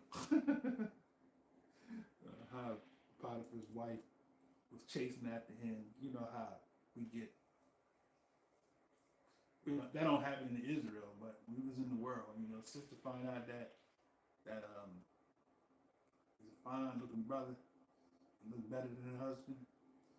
She's like, I'm gonna sneak around, holler at him. She's sneaking around, hollering at him, trying to get him to holler at her back. He's like, oh no, I'm a Hebrew Israelite. Thou shalt not commit adultery. There goes another point, right? So Yosef knew thou shalt not commit adultery. He knew that was another man's wife, right? So he did what? He didn't break Torah. So Joseph knew, right? All right. You find where is it? I'm not sure. You want verse 41? Okay, That's when he told the dream. He got out of prison 41. Yeah. Yeah, start 41. Okay. Let's go to chapter 41. All right. I think that's a good place. Verse 1, or that's talking about the. Is that the chapter where he got his wife? No, you said you didn't want to read that chapter. No, I'm saying where Joseph was given a wife. And he had two sons. Okay. If it's not in here, it's going to be in 42. Okay. This is where he interpreted the dream in prison and got out.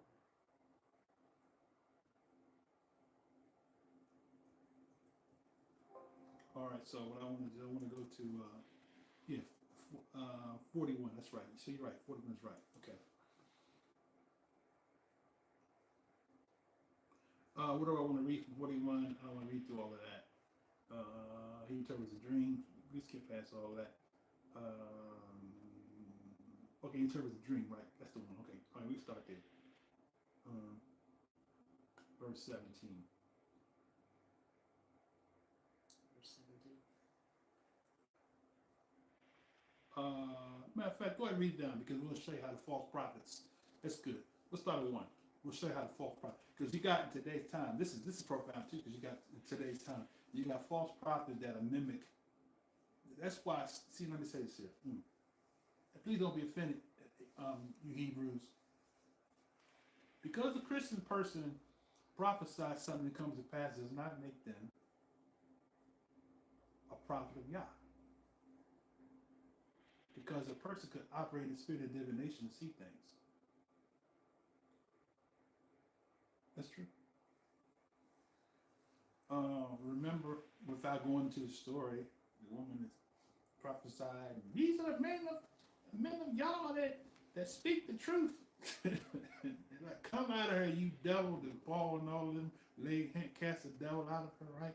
So just because a person, see, a prophetic gift, right?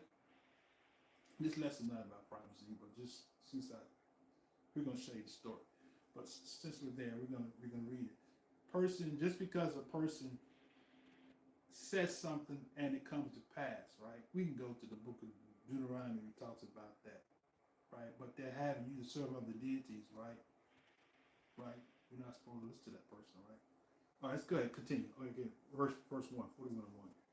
And it came to pass at the end of 2 full years that Pharaoh dreamed, and behold, he stood by the river. Mm-hmm. And behold, there came up out of the river 7 well-favored kine, and fat-fleshed, and they fed in a meadow. Mm-hmm. And behold, 7 other kine came up after them out of the river, ill-favored and lean-fleshed, and stood by the other kine upon the brink of the river. Right. And the ill-favored and the lean-fleshed kine did eat up the 7 well-favored and fat kine. So Pharaoh awoke, and he slept and dreamed the second time. And behold, 7 ears of corn came up upon one stalk, rank and good. And behold, 7 thin ears, and blasted with the east wind, sprung up after them. And the 7 thin ears devoured the 7 rank and full ears. And Pharaoh awoke, and behold, it was a dream. And it came to pass in the morning that his spirit was troubled. And he sent and called for all the magicians of Egypt and all the wise men thereof. And Pharaoh told them his dream, but there was none that could interpret them unto Pharaoh. Right. Okay, leaving my screen. Verse 9. Then spoke the chief butler unto Pharaoh, saying, I do remember my thoughts this day. Pharaoh was wroth with his servants, and put me in ward in the captain of the guard's house, both me and the chief baker. And we dreamed a dream in one night, I and he, we dreamed each man according to the interpretation of his dream. And there was there with us a young man, an Hebrew servant to the captain of the guard, and we told him, and he interpreted to us our dreams, to each man according to his dream he did interpret. Wait, hold on. What did you just read there? Verse 12. Yeah. Who was there at the door? A Hebrew. See, we read stuff and we see stuff like, I never paid attention to that. There was a Hebrew servant to the captain of the guard, and we told him, and he interpreted to us our dreams, to each man according to his dream he did interpret, right? So who's he talking about there? He's talking about Joseph, right? All right, go ahead. How did they know he was a Hebrew? That was the thing I'm trying to see. How did they know he was a Hebrew? What? See, I'm going somewhere with that because, see, They knew he was a Hebrew. How did they know he was a Hebrew? Yeah, it had to be something distinct that set them apart from, Right. from them. What was it? But then we're gonna say later on that his own father didn't know he was a Hebrew. So how did the Egyptians know Yosef was a Hebrew, but his own fathers and brothers and sisters when they came to see him didn't know he was a Hebrew? That's good, right? It wasn't the complexion of the skin because they were both dark people. That's deep though. They knew he was a Hebrew. That's deep.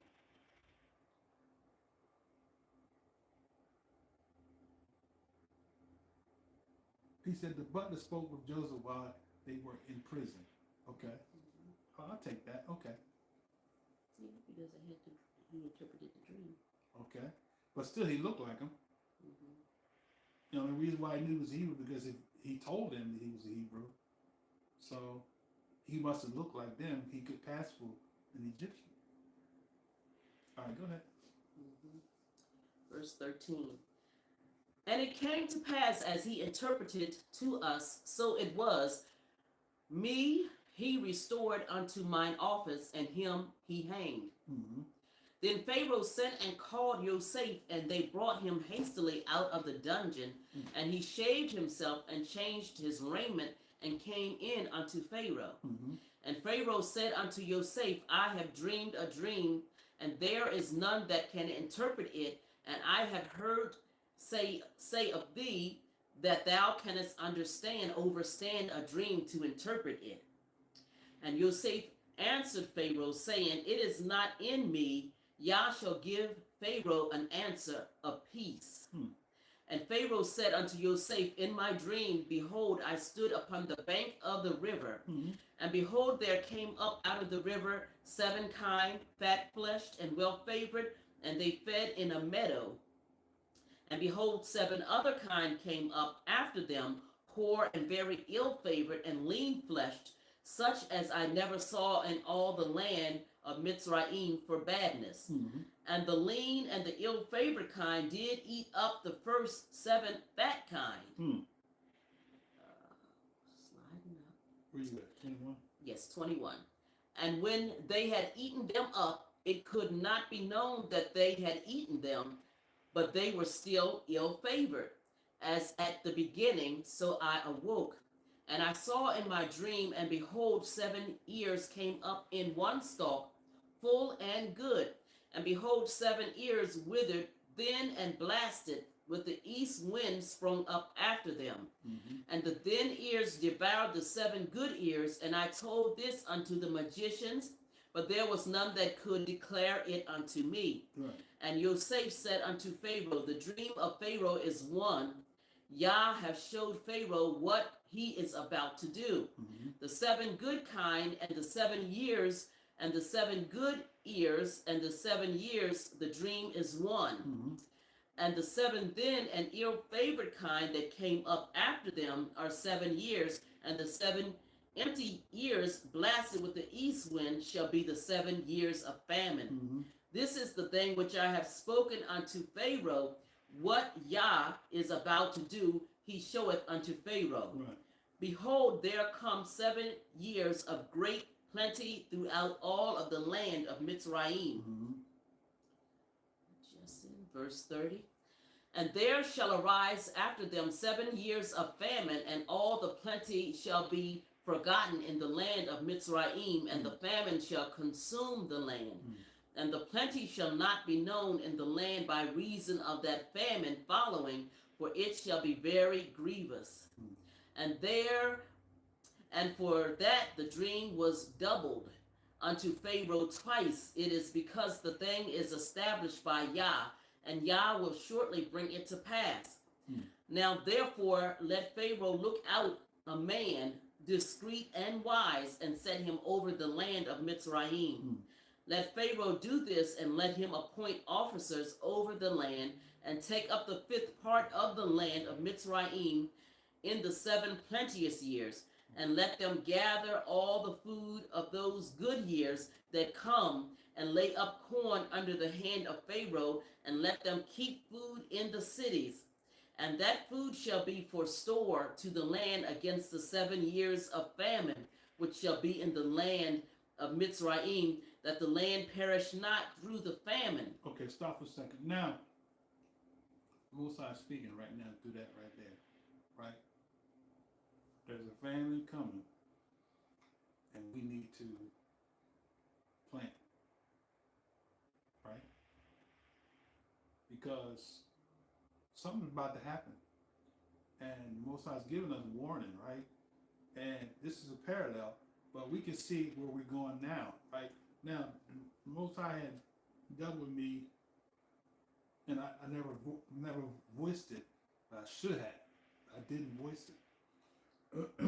But we have to be willing to yield to the Ruach when he gives us, shows us things to come, right? And it had to do with the gas prices, right? We were supposed to store up when the gas prices were. Remember during the pandemic, the gas price was low. We were supposed to store up some fuel, right? Those that had the ability to store up fuel, you can store so much fuel without you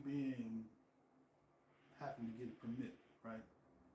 So that came and I let that go and I didn't say nothing. Now look at the gas prices now, right? So, and it was more so for our protection, right? We end up biting the bullet with everybody else because when the prices went up, we had to pay that price, but we could have saved ourselves a lot if we had stored up during that time. Same thing I see happening here now with the food, right? So this summer, I know that's our goal. We got 4 properties, and we're gonna plant, right? So we're gonna do some research. So those of you that have land, go ahead and plant. You know, prepare yourself because the prophecy speaks to this. Even in Revelation, it talks about doing the judgments that the shortage was going to come, right? So now, of course, many people don't have the ability to plant, but you have storage areas. So store up, okay? That's what I hear the Ruach saying in that. All right, let's continue. All right. Verse 37.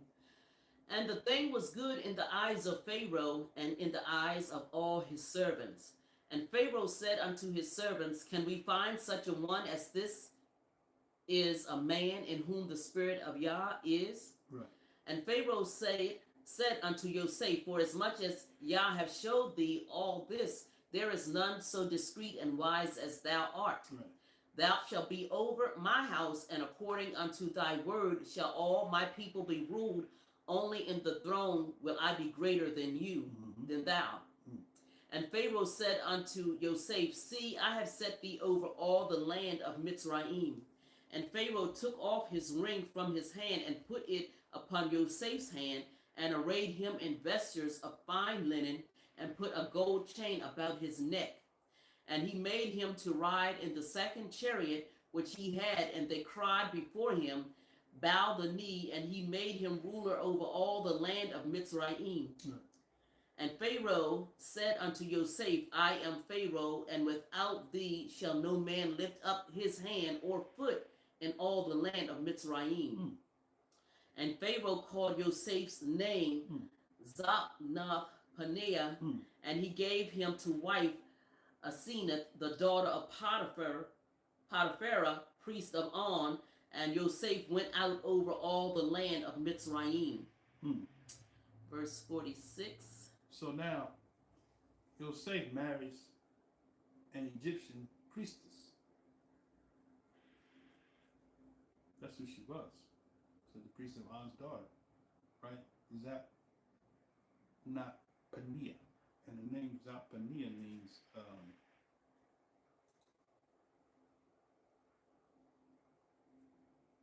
hold on a second.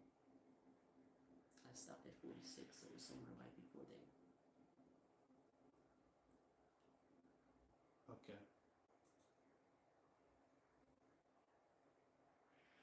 it's a name of Egyptian Zophnath Pan Eak. The brother, I think Pan, the brother from the cross. Okay. Right. I read some. Okay, I'm gonna leave that alone. I read somewhere where it actually explained the name, but I'm not gonna do that because I don't want to be wrong. So I'm not gonna misinform you by telling you the wrong thing. But I want to say the name has something to do with the deity that the Egyptians worship. I'm sure it did because he changed his name to. Let's see. He changed. Oh, he changed Joseph. He changed right. That was Joseph's name. He changed right. The daughter was Asina. The wife was Asina. So he gave her an Egyptian name, right? All right. So the point I'm making is that when the world gives you something, they want you to denounce your Elohim and serve their deity. But we look at the Hollywood people, right? All the people in Hollywood that know they Israel, and now they coming out talking about we Israel. Would you apologize to the world? In other words, you denouncing their deity, you embracing the deity, you embracing the Elohim of your fathers. We not having that. We gave you money. We want you to take the name, right? And like they did Kunta Kinte, take the name. It's a good name, right? All right. Just thought I'd pull that out. Okay, good. And Yosef was 30 years old when he stood before Pharaoh, king of Mitzrayim. And Yosef went out from the presence of Pharaoh and went throughout all the land of Mitzrayim.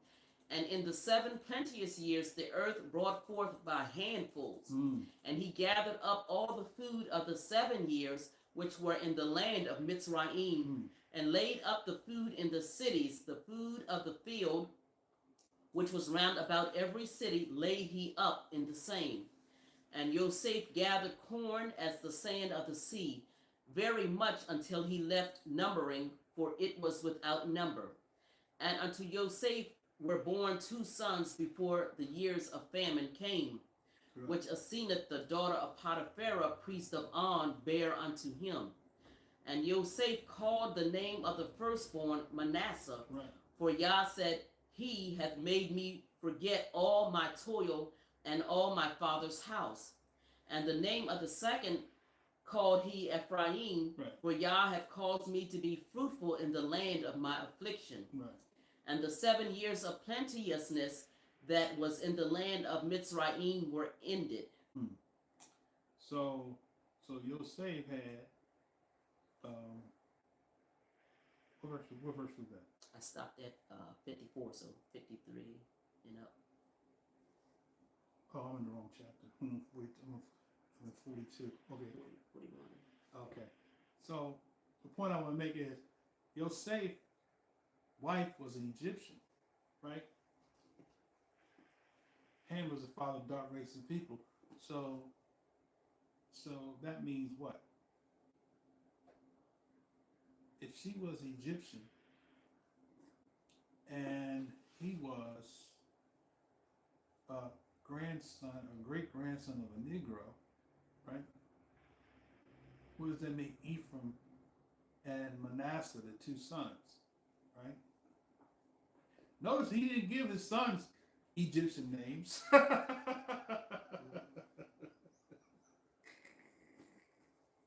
Which shows you that he didn't embrace the deity of his father. He was smart.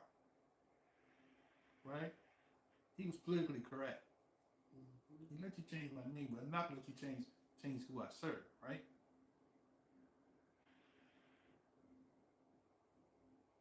Well, does it really mean that? Somebody said, look, he said, Zappanir means savior of the world. Brooke Shabbat to you, Preston, and who was that?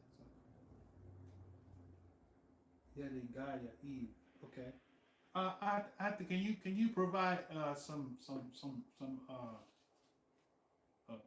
Hidayah guy? I'm not saying you're wrong, but can you provide a source for that? So we all can be on the same page. Okay. You might not be able to put a link in. What you can do, if you have a link,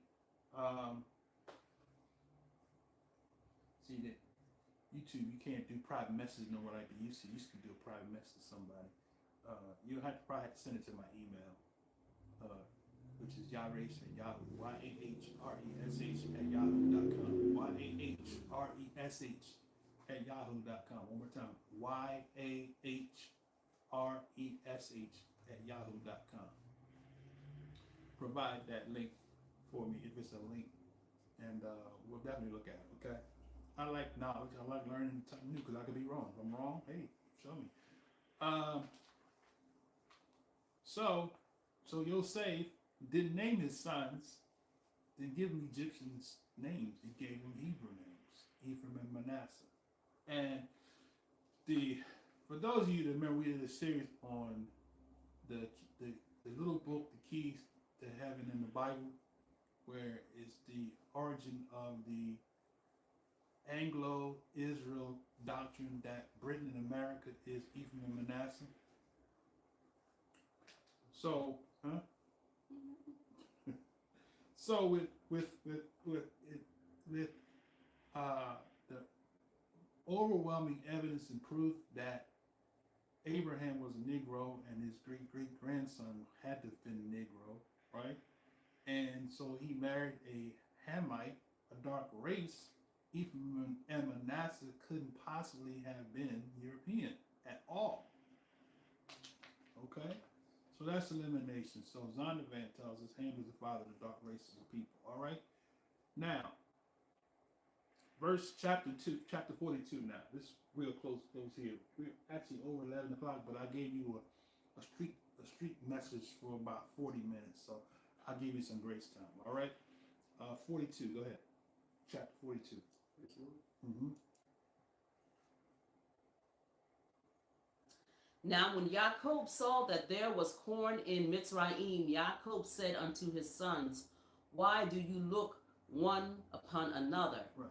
And he said, behold, I have heard that there is corn in Mitzrayim. Get you down thither and buy us from thence, that we may live and not die. Mm-hmm. And Joseph's 10 brothers went down to buy corn in Mitzrayim. But Benjamin, Joseph's brother, Jacob sent not with his brethren, for he said, lest peradventure mischief befall him. And the sons of Israel came to buy corn among those that came, for the famine was in the land of Canaan. Right. And Joseph was the governor over the land, and it was that sold to all the people of the land. And Joseph's brethren came and bowed down themselves before him with their faces to the earth. All right, stop for a second. So now, look, you read the next verse. Go ahead, read the next verse. And Joseph saw his brethren and knew them, but made himself strange unto them, and spake roughly unto them. And he said unto them, whence come ye? And they said, from the land of Canaan to buy food. And Joseph knew his brethren, but they knew not him. And Joseph remembered the dreams which he dreamed of them, and said unto them, ye are spies to see the nakedness of the land ye are come. And they said unto him, nay, my master, but to buy food are thy servants come. Okay, stop for a second. Okay, I want to point out, what verse was that you left off? 10. 10, okay. So, how come his brothers couldn't identify him? Right? If Yosef, right, was olive skinned, right, as the Christian apologists and Christendom at large teaches us that the Israelites were Middle Eastern looking, right? Olive skin, tan, brown. Wouldn't they have known him from the dark races? Right? Wouldn't they have known him from, and you know, the apologetics, they want to say that they want to discredit Herodotus now, because Herodotus said that the Egyptians had woolly hair and dark skin. Now they want to discredit Herodotus, who lived, right? And I want to say Herodotus lived, what was it, 400 BC? Alexa, when did Herodotus live? Sorry, I don't have an answer for that. She don't know nothing. Hold on a second. Hold on, Israel. What's going on here?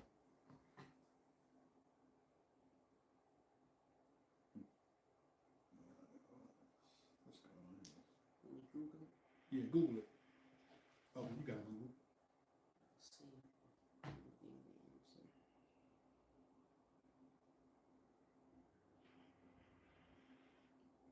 When did Herodotus live?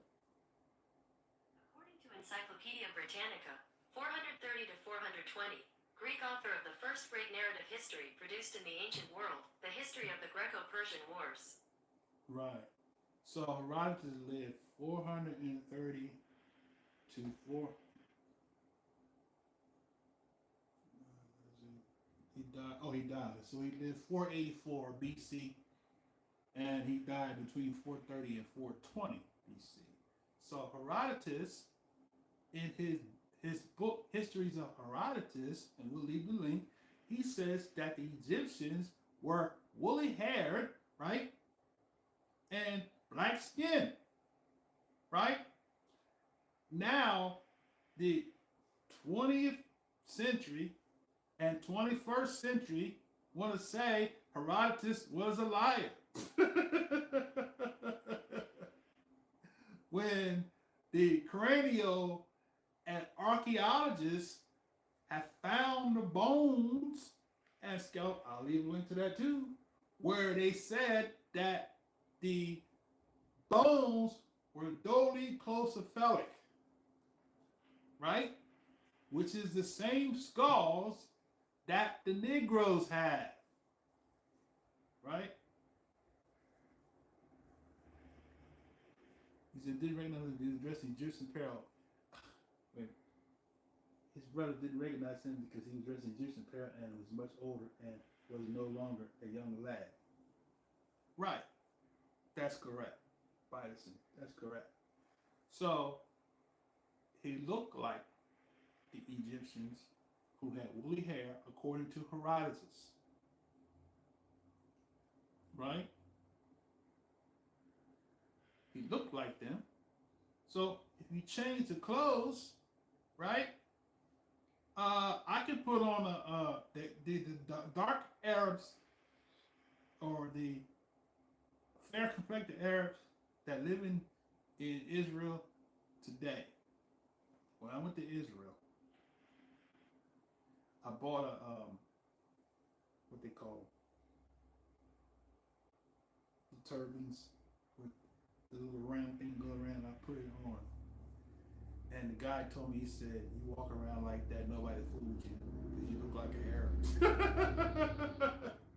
You change the clothes, so if the physical features are similar, right? Like everybody's saying, if you change the clothes, then you won't be able to tell who's who. So why couldn't they tell their brother? That's good. You pointed out. Good. He was older.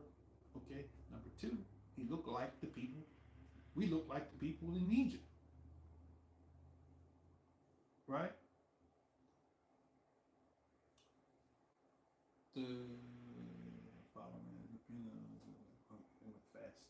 King James translates Strong's the follow man, outline the group of uses, treasury of the rest. Okay. So much is coming out. Appreciate that. Tell that Rabbi for that line of pride. I'm still waiting on my sister. I don't know if she responded back with her link. She said it meant that she said the name meant Savior of the world. So I'm waiting for that. And you're gonna send it, or you can cite. If you want to put a link there, you can. Don't put www because YouTube might not let you put it. Just put W space W, and then put the link. You might be able to do that. Okay, but you can't put the link in because they'll probably block it. Okay. All right. So So the scholars said that the Egyptians look like the Hebrews. We'll put some links in this video for those haters that have questions that they're still not convinced, because you want to. Who was that said? Was it Tacitus or was it Herodotus that said that the Greeks lie? Right. All right. Now let's continue. Where we at? Verse 11. Okay. So they did recognize their own brother, which meant he looked like the Egyptians, which meant that the Hebrews must look like the Egyptians. Dark race of people. All right, go ahead. We are all one man's sons. We are true men. Thy servants are no spies. Mm-hmm. He said unto them, Nay, but to see the nakedness of the land ye are come. And they said, Thy servants are 12 brethren, the sons of one man in the land of Canaan. And behold, the youngest is this day with our father, and one is not. And Joseph said unto them, This is it that I spoke unto you, saying, Ye are spies. Hereby ye shall be proved by the life of Pharaoh. Ye shall not go forth hence, except your youngest brother come hither. Send one of you, and let him fetch your brother, and ye shall be kept in prison, that your words may be proved whether there be any truth in you, or else by the life of Pharaoh, surely ye are spies. And he put them all together into ward 3 days. And Joseph said unto them the third day, This do and live, for I fear Yah. Okay, that's good. You stop there. We're not going to continue to read because that's a whole another 2 hours. Let's go forward to show. Now we're going to show you when the Israelites, when they came into Egypt, right? So let's get to chapter 45. Matter of fact, I think it's at the bottom of 44.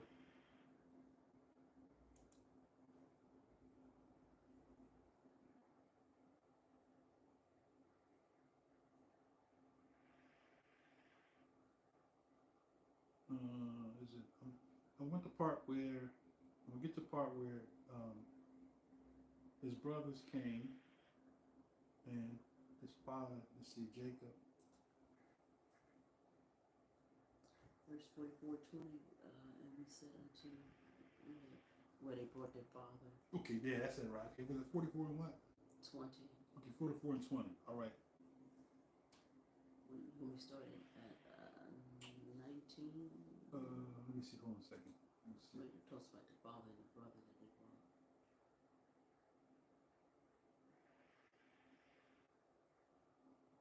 You said 44 and 20. Yeah, I was just asking if you wanted me to start at 19.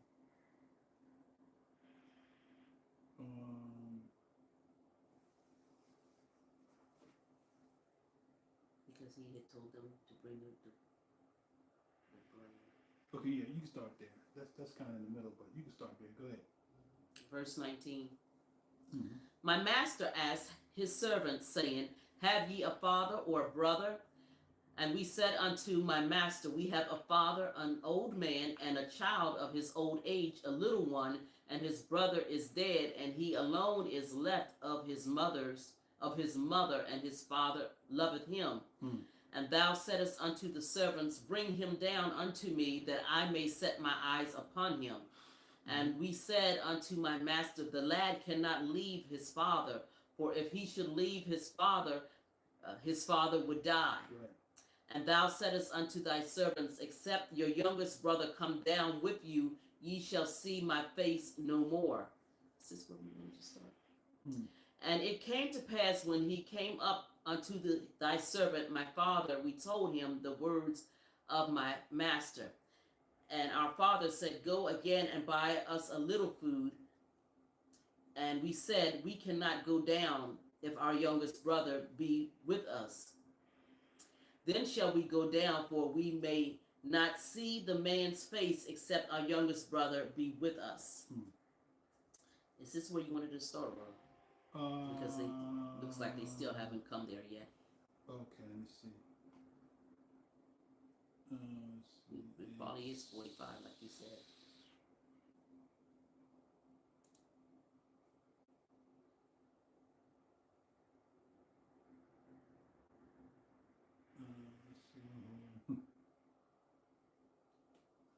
Okay, it's chapter 50. Okay. Chapter 50. But it starts at the end of 49, right?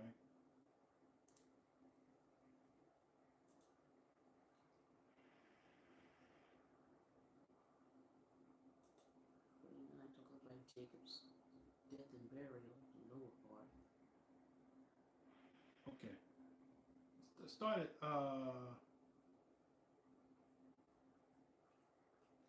wait a minute, hold on.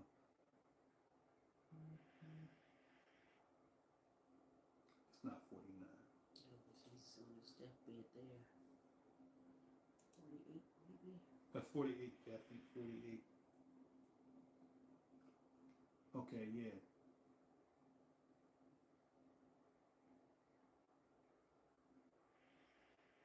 Verse 8, talking about him holding his son, saying, who are these? Okay, yeah. Okay, read a little bit of that. Then we'll close out here. What time is it? It's almost 11:30. Okay, read a little bit of that. Genesis 48, verse 8. Mm-hmm. And Israel beheld Joseph's sons and said, who are these? And Joseph said unto his father, they are my sons whom Yah have given me in this place. And he said, bring them, I pray thee, unto me, and I will bless them.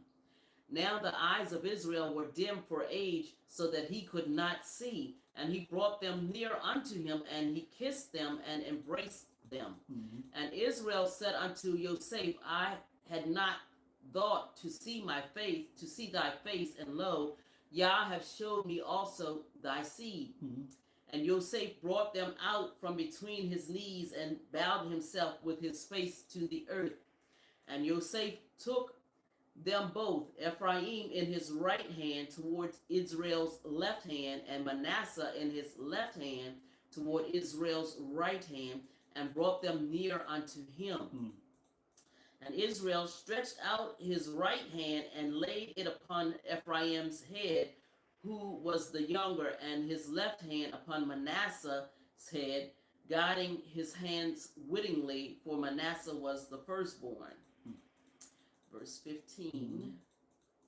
And he blessed Joseph and said, Yah, before whom my fathers Abraham and Isaac did walk, the Elohim which fed me all my life long unto this day, and the angel which redeemed me from all the evil, bless the lads, and let my name be named on them, and the name of my fathers Abraham and Isaac, and let them grow into a multitude in the midst of the earth.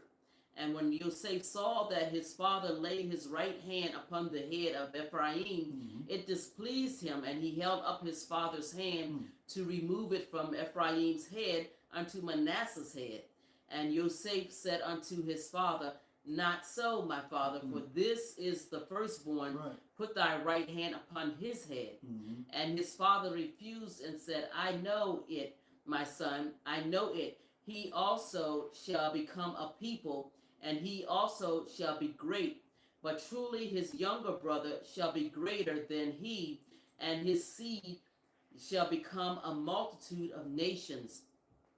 And he blessed them that day, saying, in thee shall Israel bless, in thee shall Israel bless, saying, Yah make thee as Ephraim and as Manasseh. And he set Ephraim before Manasseh. That's good. All right. We're gonna go ahead and close there. Next week we'll pick up. I don't want to kind of try to run a marathon because time has expired. So prayerfully you all got something out of this. We'll pick up next week. I want to begin in chapter 50, the entrance of Israel, the 12 tribes into Egypt, and then we'll because we're kind of getting close to Pesach, so I want to kind of try to time it. All right. So if all is well, we'll be having a new year coming up soon, and we're going to make the official announcement of the new year. All right. So with that said, I'm going to go ahead and close out. You got anything you want to add? kind of got a little chill in my bone. That's why I was blowing my hands. I gotta go get warmed up. For some reason, there's a draft on me. But so we're gonna get and close out. Father, thank and praise you for those that came to join with us today. Those that take time out of their busy schedules to stream live with us, to spend this time with us. We appreciate each and every one that came in. Those that had questions and comments. We pray that you will bless all those households represented that are here live and right now, and those that have come in and have left, and those that will come in later on to view, and those that will not come in contact, but those that are keepers of the covenant, those that are observing your feast days, observing your set apart Shabbat. We ask that you bless the households, give them, meet every need that is needed. We pray for a special blessing upon those that are sick. Those that are sick, those that are afflicted, those that are shut in. We pray for a speedy recovery for even myself and for Adrian and Akoti Sherry, and we pray for Visa and her situation. And we know that you are a Yah that answers prayers and that you respond to your word. And we send healing, deliverance, and protection to all those that are in need. We give you praise now, and Yahshua we pray. Hallelujah. Hallelujah. Hallelujah. Hallelujah. Hallelujah. Hallelujah. So there you are. Amen. All right. So we're going to go ahead and sign out. So Adia, if you got that connection, that link for me, I'll be looking out for it. Send it to me, Yahrace at Yahoo. You can probably post it in this chat too. If not in the chat, you can post it under the comments. But I like new information, so if you have something, please share with us. All right, brothers and sisters, we love you all. We love Yah. And until next Shabbat, we're going to say shalom, shalom, shalom. Shalom.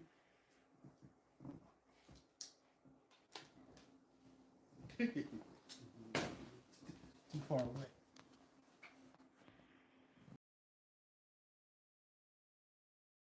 World. Oh Jesus. We pray that your name will be praised on every continent, on every country, in every language and every town, Lord Jesus. That your name will be praised. Jesus, we love you. For you're so real and you're so true.